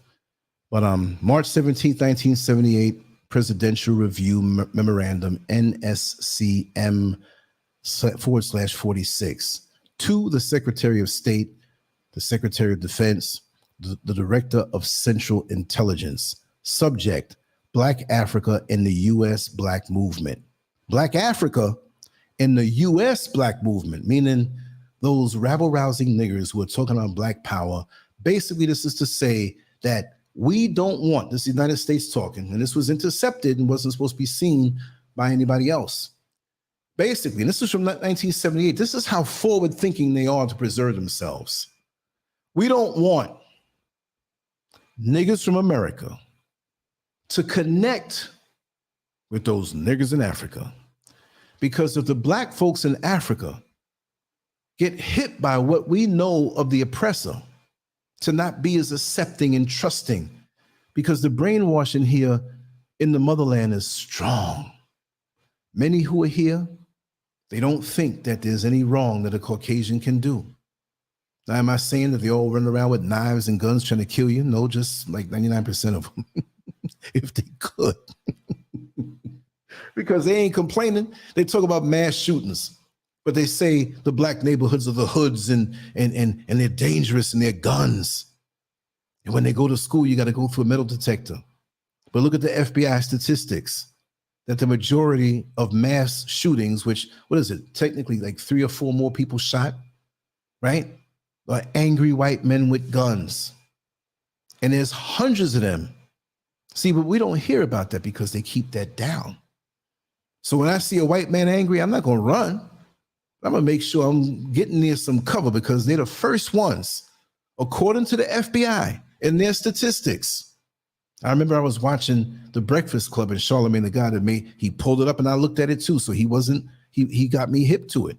It was halfway through the year and there were over 500 mass shootings. This is a couple years ago in the United States. And the majority of them, the vast majority of them were angry white men.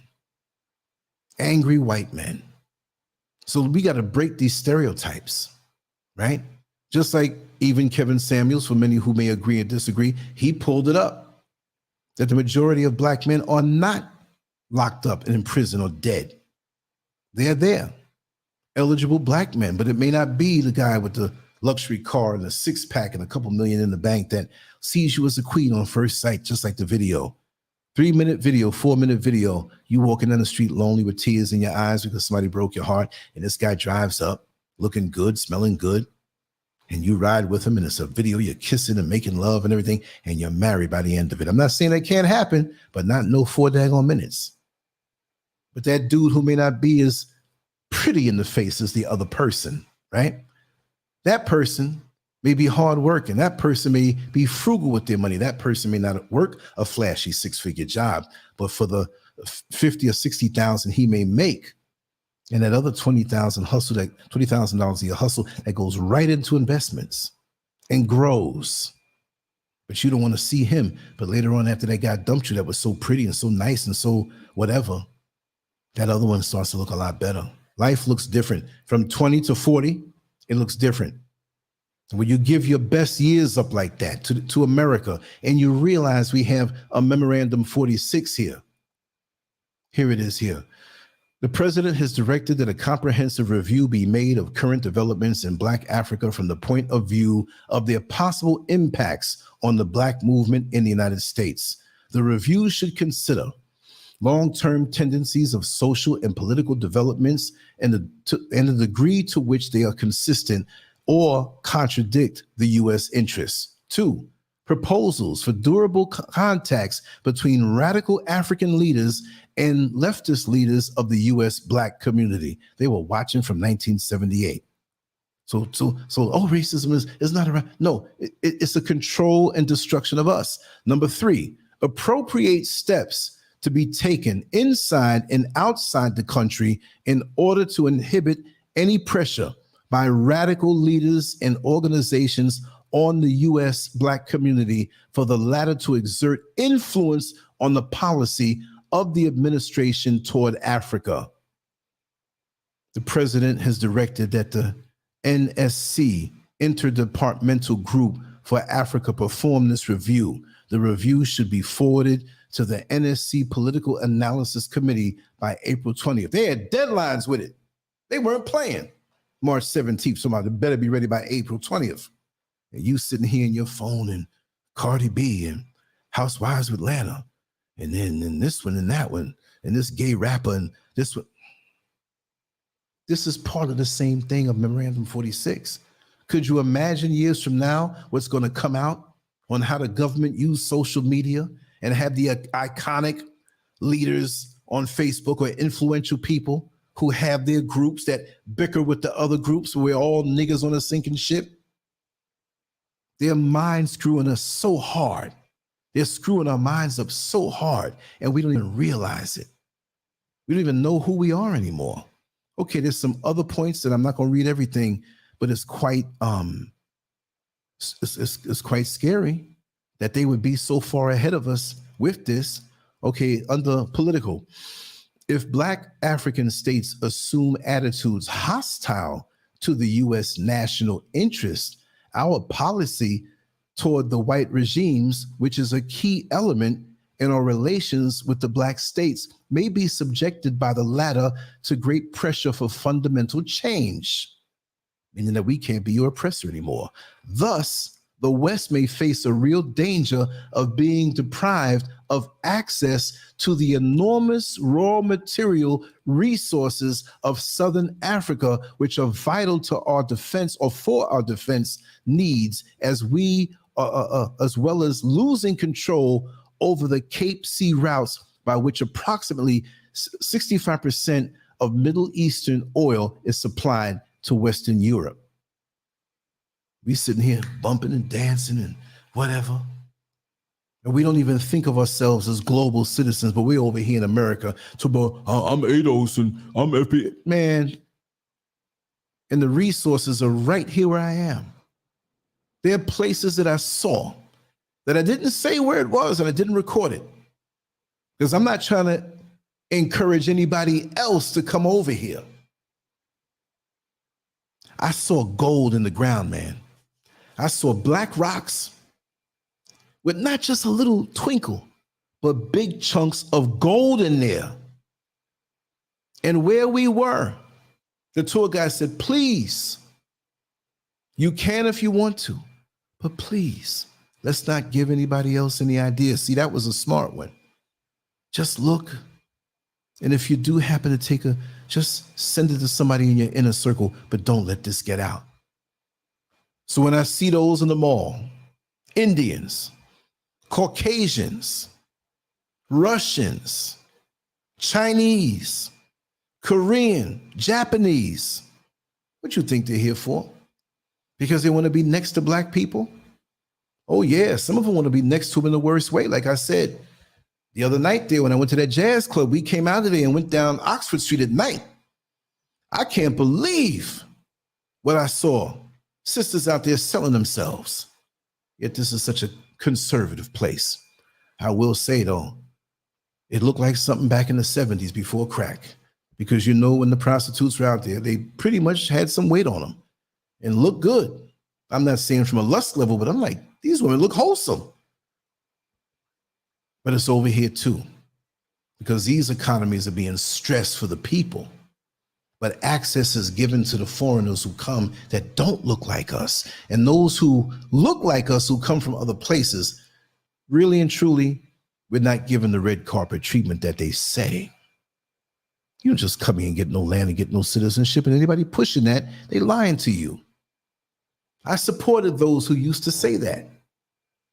I got here and see how it was. I'm like, no, I'm not lying to the people. There's certain things you can get at reduced prices, but if you don't see certain individuals and certain movements on this platform anymore, you know that I'm not gonna lie to people. A lot of people come to me, Lance, you can make a lot of money out of this if we put this out. It's a good thing, but we can't tell everything. Well, if you can't tell everything, you know what? And it's something that you're going to dupe people, take their hard-earned money. You got single mothers out here want to come out here, have their kids, and they're like, Lance, I trust you, and I'll take this and on your word. No, I'm not going to mess that person up. Have them out here all messed up so somebody else can run. Ha, ha, ha, ha. I got their money. No, not doing it. And at times I did support and not know all the way, but I'll just say, if you don't see them, I don't get down with them no more. They're frauds, plain and simple. I don't do the drama by calling names. They're going down, and lots of times you don't even see their stuff no more. They frauds. I don't do drama. I just want to pass information and motivate all of you to have the seeds of greatness manifest from within.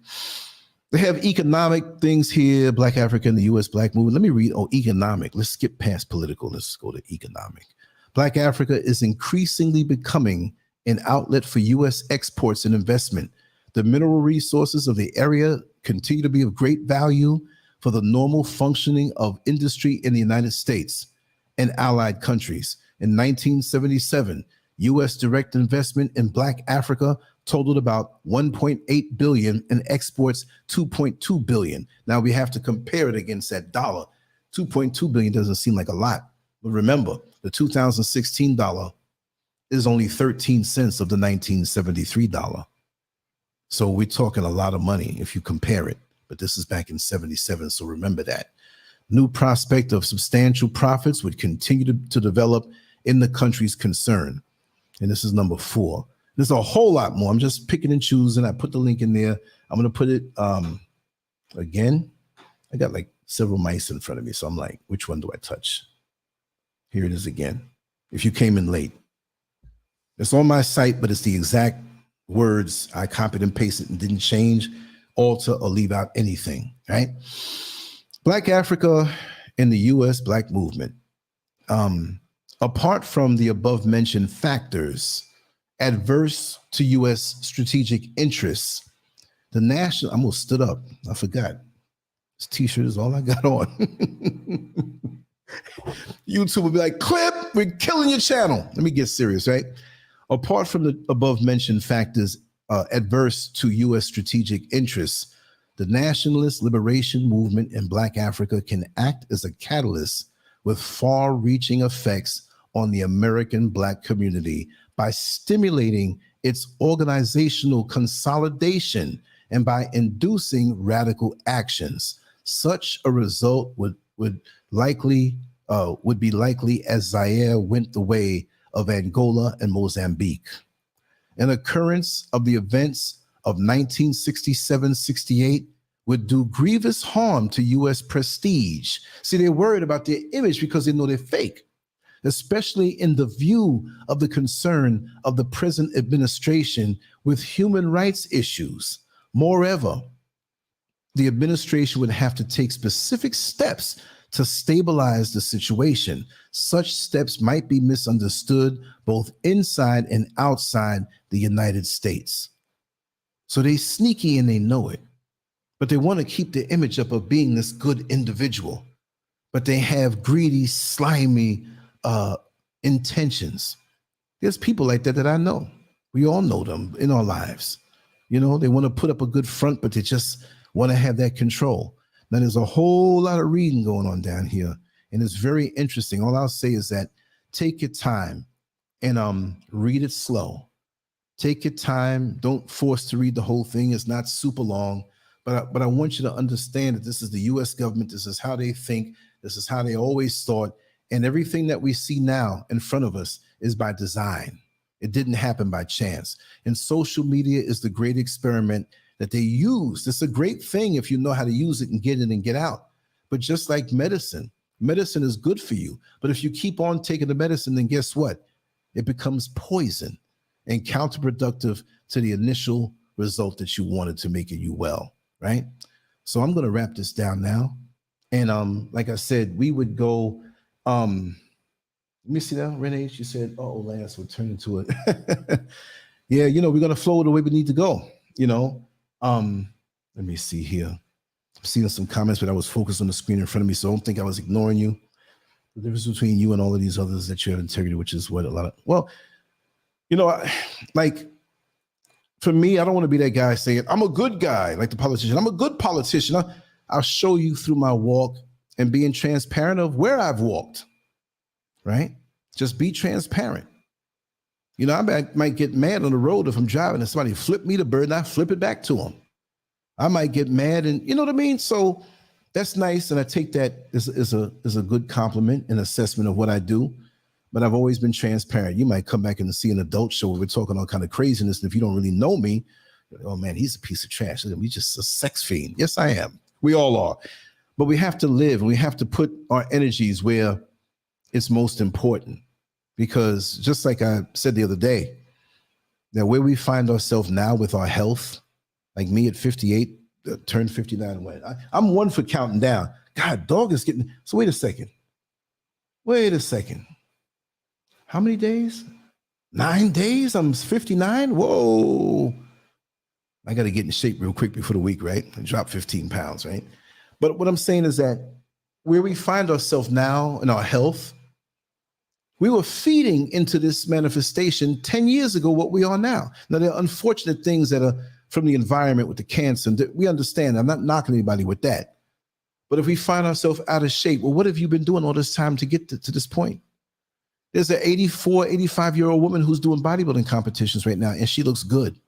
And from what I hear, I'm not trying to be funny or disrespectful, but she was dressed up and everything, you know, just regular something that was form-fitting. And they were dudes in their 30s like, yo, I ain't lying, but if she asked me to, I would. You know what I mean? It wasn't just that kind of vibration. But what I'm saying is that we find ourselves here because of what we did. That woman that I mentioned, when she was in her 50s or 60s or something like that, she used to take all these medications. She was sitting behind a desk all the time. Her legs had no circulation, and she made up her mind, I'm going to get up and run.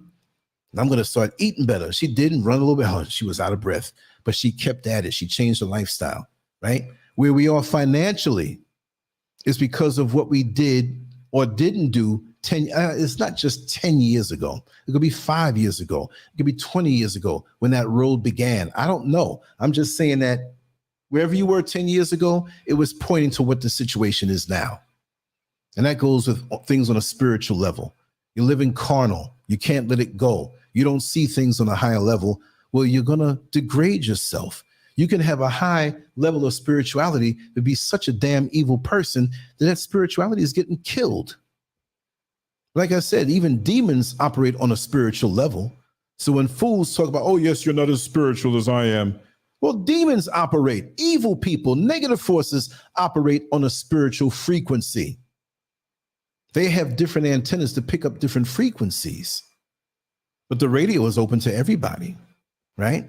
But you have to be able to have an antenna to listen and discern what it is in front of you, because we dress ourselves up so convincing and measure our words so convincing and say things a certain way that's designed to strike your brain in a way, because they know you as Black people. They know how we're suffering. They know how we are. We have a kind heart, a forgiving heart, but we're angry. So they know how to get in there and manipulate, like that crackhead mechanic in the neighborhood who can just take a coat hanger and stick it under the hood. Something wrong with your car. And he goes under there and does something. Just give me $10, man. And you drive for 2 days and the car is out again. But you can't get mad because all you did was pay $10. He'll get you to the mechanic. But don't think you can drive around all week on what the crackhead mechanic did for you. Only thing you let him do is do brakes, and you better watch him do that. That he don't take somebody else's worn down brake pads and in 2 weeks, I just put these things on, right? So we got to watch us too. And that's the extra stress, because we had deceptive Black people in our areas when I grew up, but it was a cold, man, and it was far and few between. You could be a piece of dung, but when it came time, the whole community was like, listen, we know what you about, but you know what? You acting straight in this situation. You're going to tell us what happened. And they take the hat off and, okay, I'm going to tell you. You had old heroin addicts back in the day. They didn't even bring themselves around to the old neighborhood. They were embarrassed because of what they were doing, right?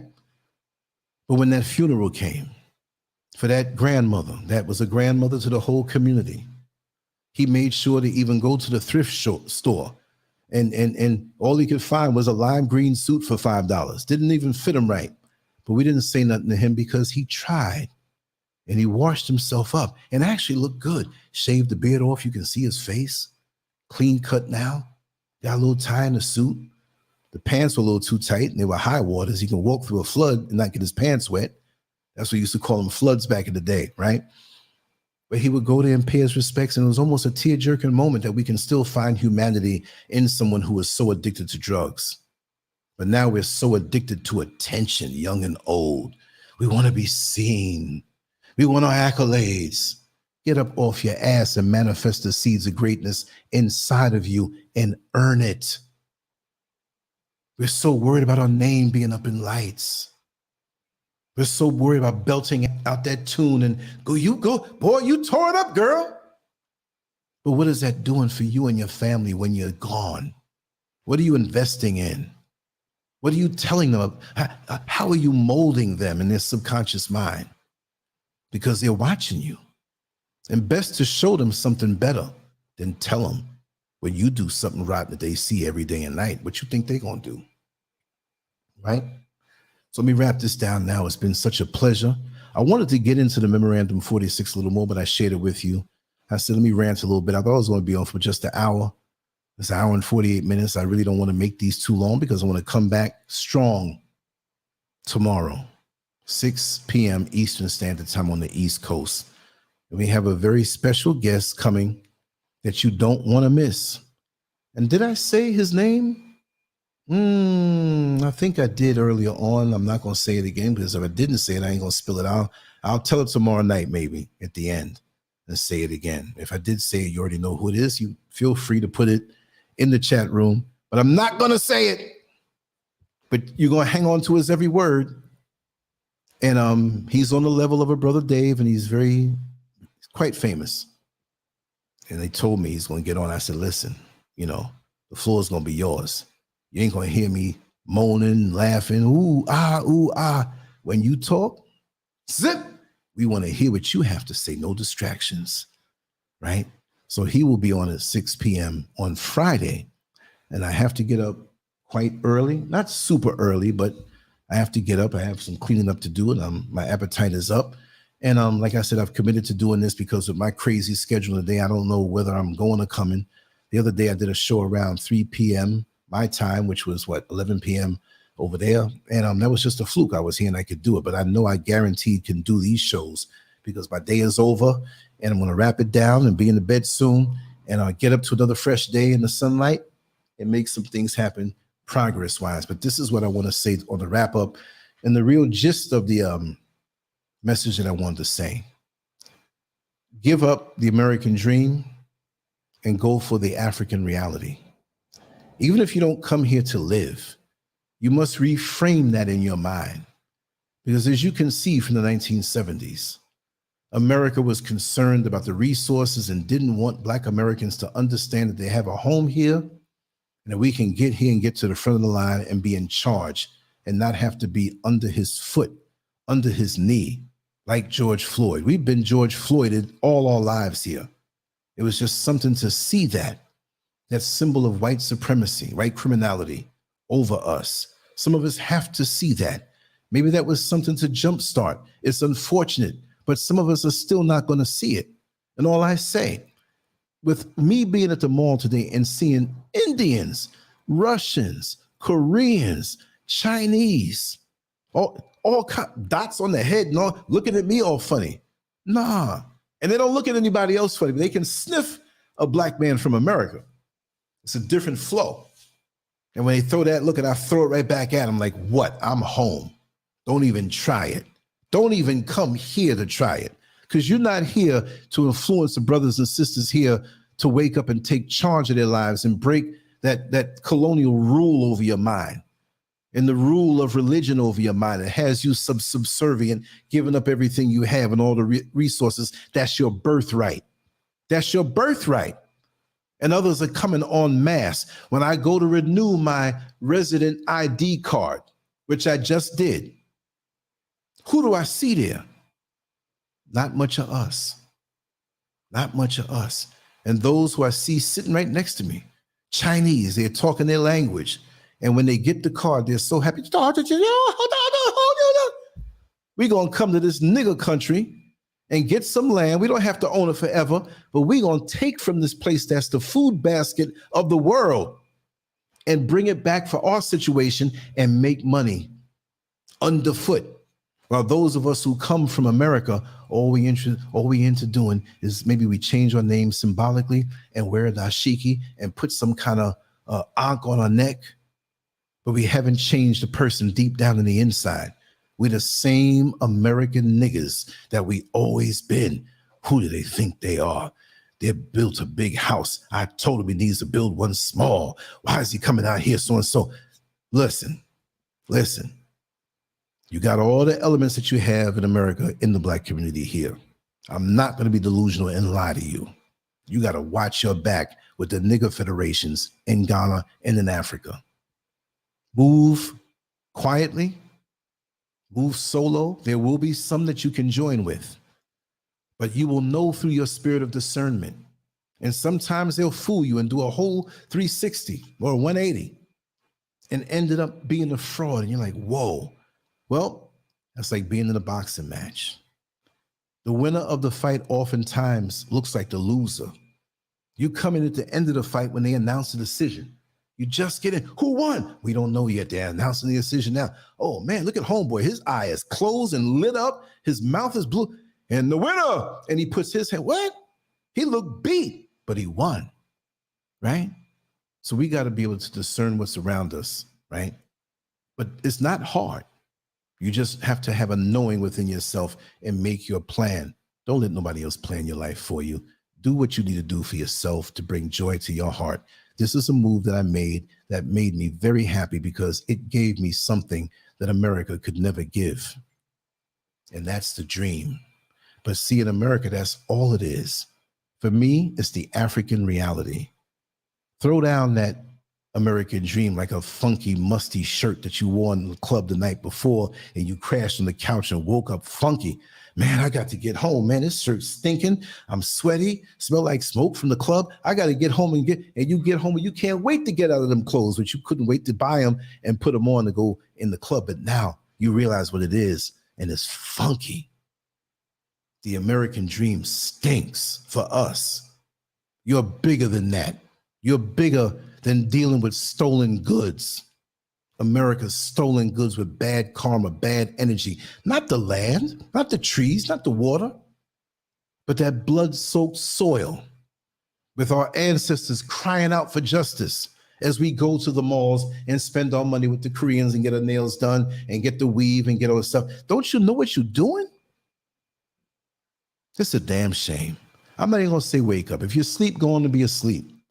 I just want to deal with those who are awakened, not woke. Awakened. Woke sounds so. I was woke, man. Well, come on, man. You sound like a slave. I'll be woke soon. Keep listening to that Lancescurv show. I'll be woke soon. Nah, you're awakening. And when you awaken, you never regress. It's like Brother Kirk said, Al Sharpton was a great leader. Well, where is he? Where is he? He's a puppet. He's engineered. And that's how so many of us get taken. When we have a great spirit and a great purpose, and here they come waving some money or some status or what they say is stability to do what they say. We have them on YouTube, people who are charismatic, who have their organizations, and occasionally to keep the interest going, they start fighting on YouTube against this one or the other one. And all the groups behind each one, they're arguing with each other while Africa is being carved up. In the good life that's here, we're not getting, but others know what we should be getting and what is our birthright while we argue over a title in America. How damn stupid can you be? Y'all need to come over here and take some of that tax return money, save it up, come out here. I know of places where y'all can bunk up inexpensive and go see the beautiful mountainsides, the beautiful land, the beautiful places. Yes, you may not speak some of the languages, but predominantly English is the main language here. There's dozens of languages here in Ghana alone. There's some folks from northern Ghana who speak to some in the south and don't know what the hell they're talking about. You have no excuse. You have to deal with the cultural change. But if you listen to that video where we went up to the property in the central region, man, we had a good old time on that van ride. That was a 6-hour video. And I sat right here with my little camera. I said, I'm getting this. I'm going to show my people back in America how we get down out here. It was no different. It was a better vibration. It was like back in the 70s at the cookout. Or whatever time you came up, because we have different age groups here. My heart ached just like it did when I was a little boy in my parents' home. The joy, I'm just looking there, I said, man, I was so sensitive back then. I knew what I had. I love my father and I love my mother for what they did for me. I loved them back then. Even now, would not do anything to disappoint them. I'm not getting locked up and cut my potential for greatness. I know I had a little too many few girlfriends and whatnot because I was so much against drugs, because my older brother used him to destroy his life, and he's still alive out there somewhere. Last time I saw him was 1998. 24 years by chance. See, we came out the same womb, different fathers with the same womb. So what does that leave me? I have to forge forward. If I'm the only surviving one in my bloodline, which technically people will say, we have different fathers. No, I'm the product of my mother and my father. I'm the only child they both had. But it doesn't mean that he's less and I love him any less. And I want to tell you, brother, if you see this, please call me. I love you. I'm not going to be mad at you. We don't have much time left in this life. I wish you would clean up. I've been hearing some things that people that have seen you. I know what's up. But you're brilliant. You inspired me. And there's so much to you that made me who I am today in the brief times that you weren't on that stuff. And I did some things to you out of hurt. I put my hands on you one night. You remember that time? I regret that because I saw it on your face. You had to act tough, but you were hurt. And our relationship had never been the same. And then our mother died. See? And it's like yesterday. Now we're in 2022 and I might not ever see you again. I'm in a different country. Don't be ashamed to call me. My number's all over the place, 407-590-0755. That's probably subconsciously one of the reasons why I do what I do. There's other reasons also, but that's one of them. I want to hug you and I want to tell you I love you. And I just want to say everything's going to be all right. And it's not too late to turn things around. I'm telling you that because I know it's deep down. We had some really deep, good times. Wasn't a whole lot. But I know when I can connect with somebody, I'll give my whole life force to helping you come back because I know what it is. I understand a lot more at this age that I am, and you're 11 years older than me. And I know when you have a pain in your heart, it doesn't leave you, and it leads you to do things sometimes to take you to that dark place that you never come out. See, I've been in dark places before, but not in a drug way, in other ways, in that sex world. That took me to some dark places. See, Daddy told me, no, stay with me. I said, okay, I'm leaving the drugs alone. I made up my mind. That's the drug I'd like to see.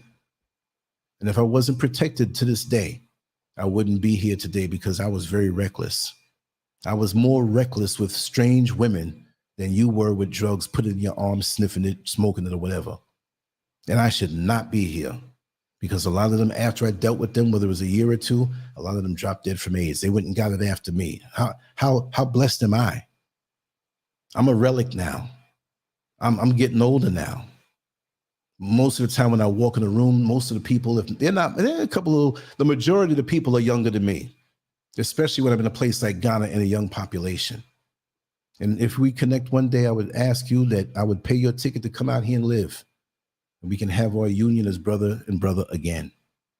But you got to walk straight. It's never too late. My father, who is your stepfather, but he wanted to be a father to you. You rejected him because you're not my father. I understand the resentment because you weren't done right by your father, who was a visible high-level detective in Harlem back in the days, who sweet-talked that pretty young thing from Columbus, Ohio, that was our mother. She was smart, but she was quite naive, right? So anyway, sorry to get all personal on you. I just wanted to send that out, just like white folks send out the signals to the other planets and have the picture of the man with a little penis and a woman and different things in different languages, and hopefully they'll catch on. I do that every now and then. I just want to thank you for the time that you spent here with me and know that I love you all. And I'm going to look at the chat room maybe for a second or two before I wrap it down. There's so much for me to look at. I can't really go down and watch everything right now. I know it's a lot of good comments, but I just had to zone out and just do that thing because really on these shows, it was like maybe an hour and 15 minutes, an hour to hour and 15 minutes. But if it goes longer, it goes longer. But you know me, I can't stop at a certain time. I just have to let all this stuff come out. I'm already ready for tomorrow night's show, and I'm really ready for Friday's show. You know what I mean? And that's going to be something you do not want to miss. All right. But everything will be posted on Lancescurv.com. The next show will be posted up. I try to do it the night before now so you can see it on Lancescurv.com. What I do, I put like a generic title. I'm just going to say, let me just see how I did it now, right? Dummy me. Let me go back here to the home page and just when I put it up, it's going to have the same title like it always does. Now you may hear a little echo right now when this thing comes on. Okay. All right. The way I kind of do it is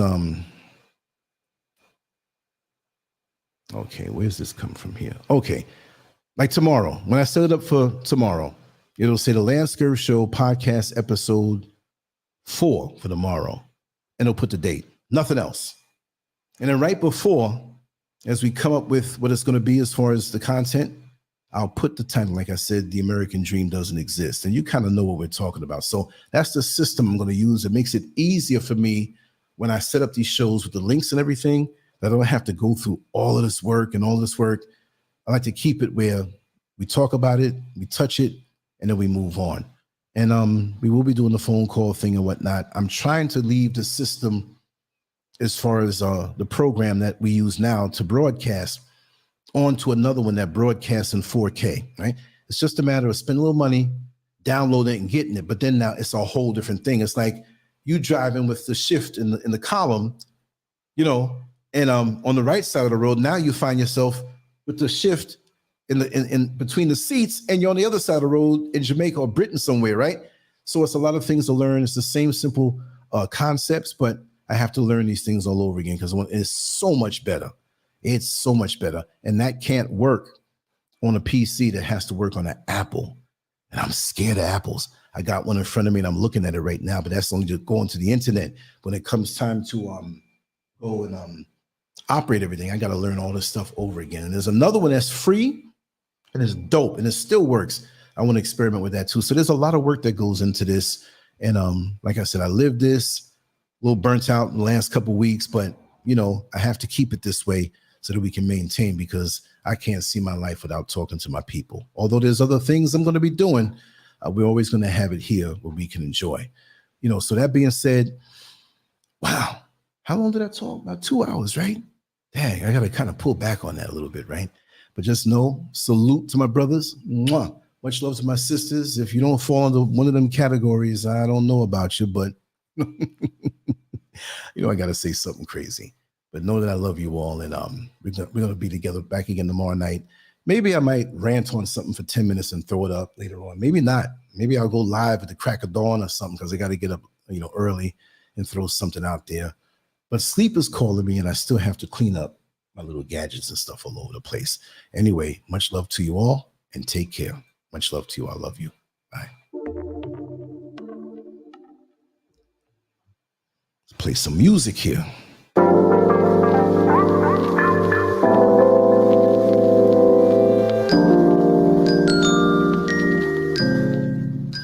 Y'all didn't notice.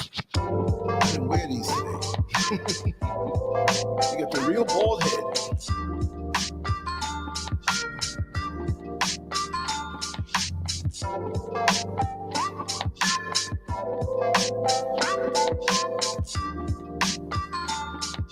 All right, y'all. I'm here. I'm gonna get myself together. I hope you enjoy. Just share it. Check if you're still subscribed. They're removing some subscribers, so just check with that. Share and like and all that good stuff.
away, take it away. Feeling too good to me. Chilling all day, all in your space is where I wanna be. Here in this room, what did you do? I just can't get enough. Too caught up in your love. I've been trying to forget, but you won't let me. Something in my brain wants you. I've been hanging by myself, asking for help, but nothing seems to work on you. Yeah, you always make me feel like home. Yeah, you never leave my thoughts alone. Yeah, you're the reason I'm going out of my mind. I just can't stop thinking about you.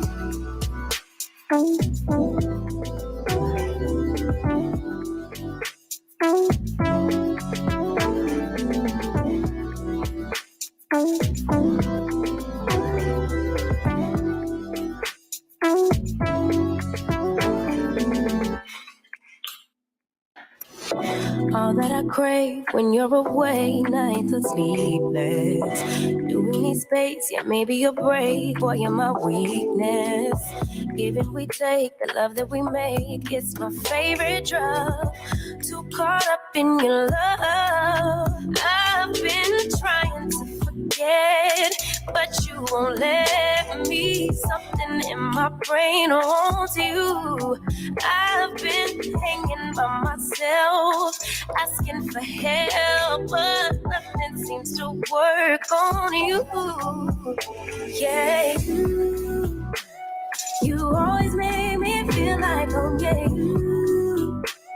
you never leave my thoughts alone. Yeah, you're the reason I'm going out of my mind. I just can't stop thinking about you. You got me feeling some type of way. You make me wanna stay in all day. You're the reason I can't get out of my head. I just can't stop thinking about you. I just can't stop thinking about you. I just can't stop thinking about you.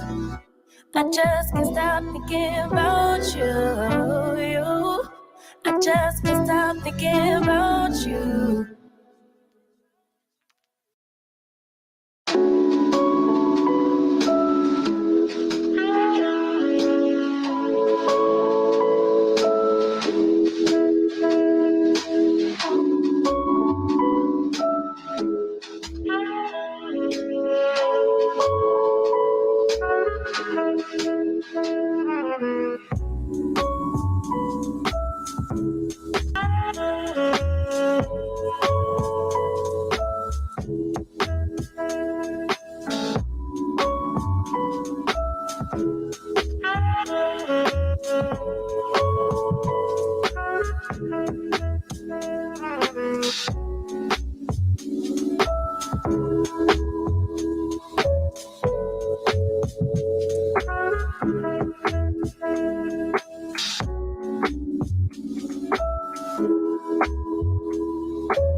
take pack to the lung, kill the stress to the head.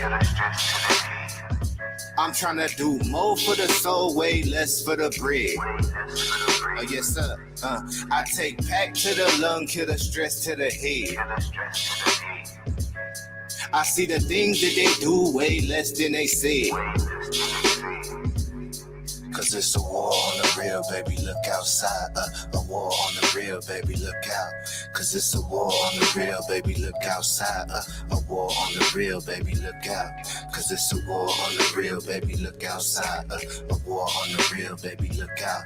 Cause it's a war on the real, baby, look outside. A war on the real, baby, look out. Can't be a real nigga, might get you canceled. Fuck the whole system, need the shit dismantled. Coppers treat a nigga like the utmost wanted. Tryna rule the block, but don't know what goes on it. News got a story with a new take on me. Carrying out the window with the screw face on me. But I know that God love me when my blunt burn. 95 degrees and I can't get sunburn. Wonder when your government will make me legal. Burn the whole city if I can't be equal. Get off my dick, please, Brad, I earned that. 400 years, how you still ain't learned? I take pack to the lung, kill the stress to the head. I'm tryna do more for the soul, way less for the bread. Oh yes sir. I take pack to the lung, kill the stress to the head. I see the things that they do way less than they say. Cause it's a war on the real, baby, look outside. A war on the real, baby, look out. Cause it's a war on the real, baby, look outside. A war on the real, baby, look out. Cause it's a war on the real, baby, look outside. A war on the real, baby, look out. Cause it's a war on the real, baby, look outside. A war on the real, baby, look out. Shout out to the crackers trying to gentrify the genre. Tell them free my niggas, middle finger to your honor. In the days coming down the seconds on the timer. Goofy niggas still trying to purchase that designer.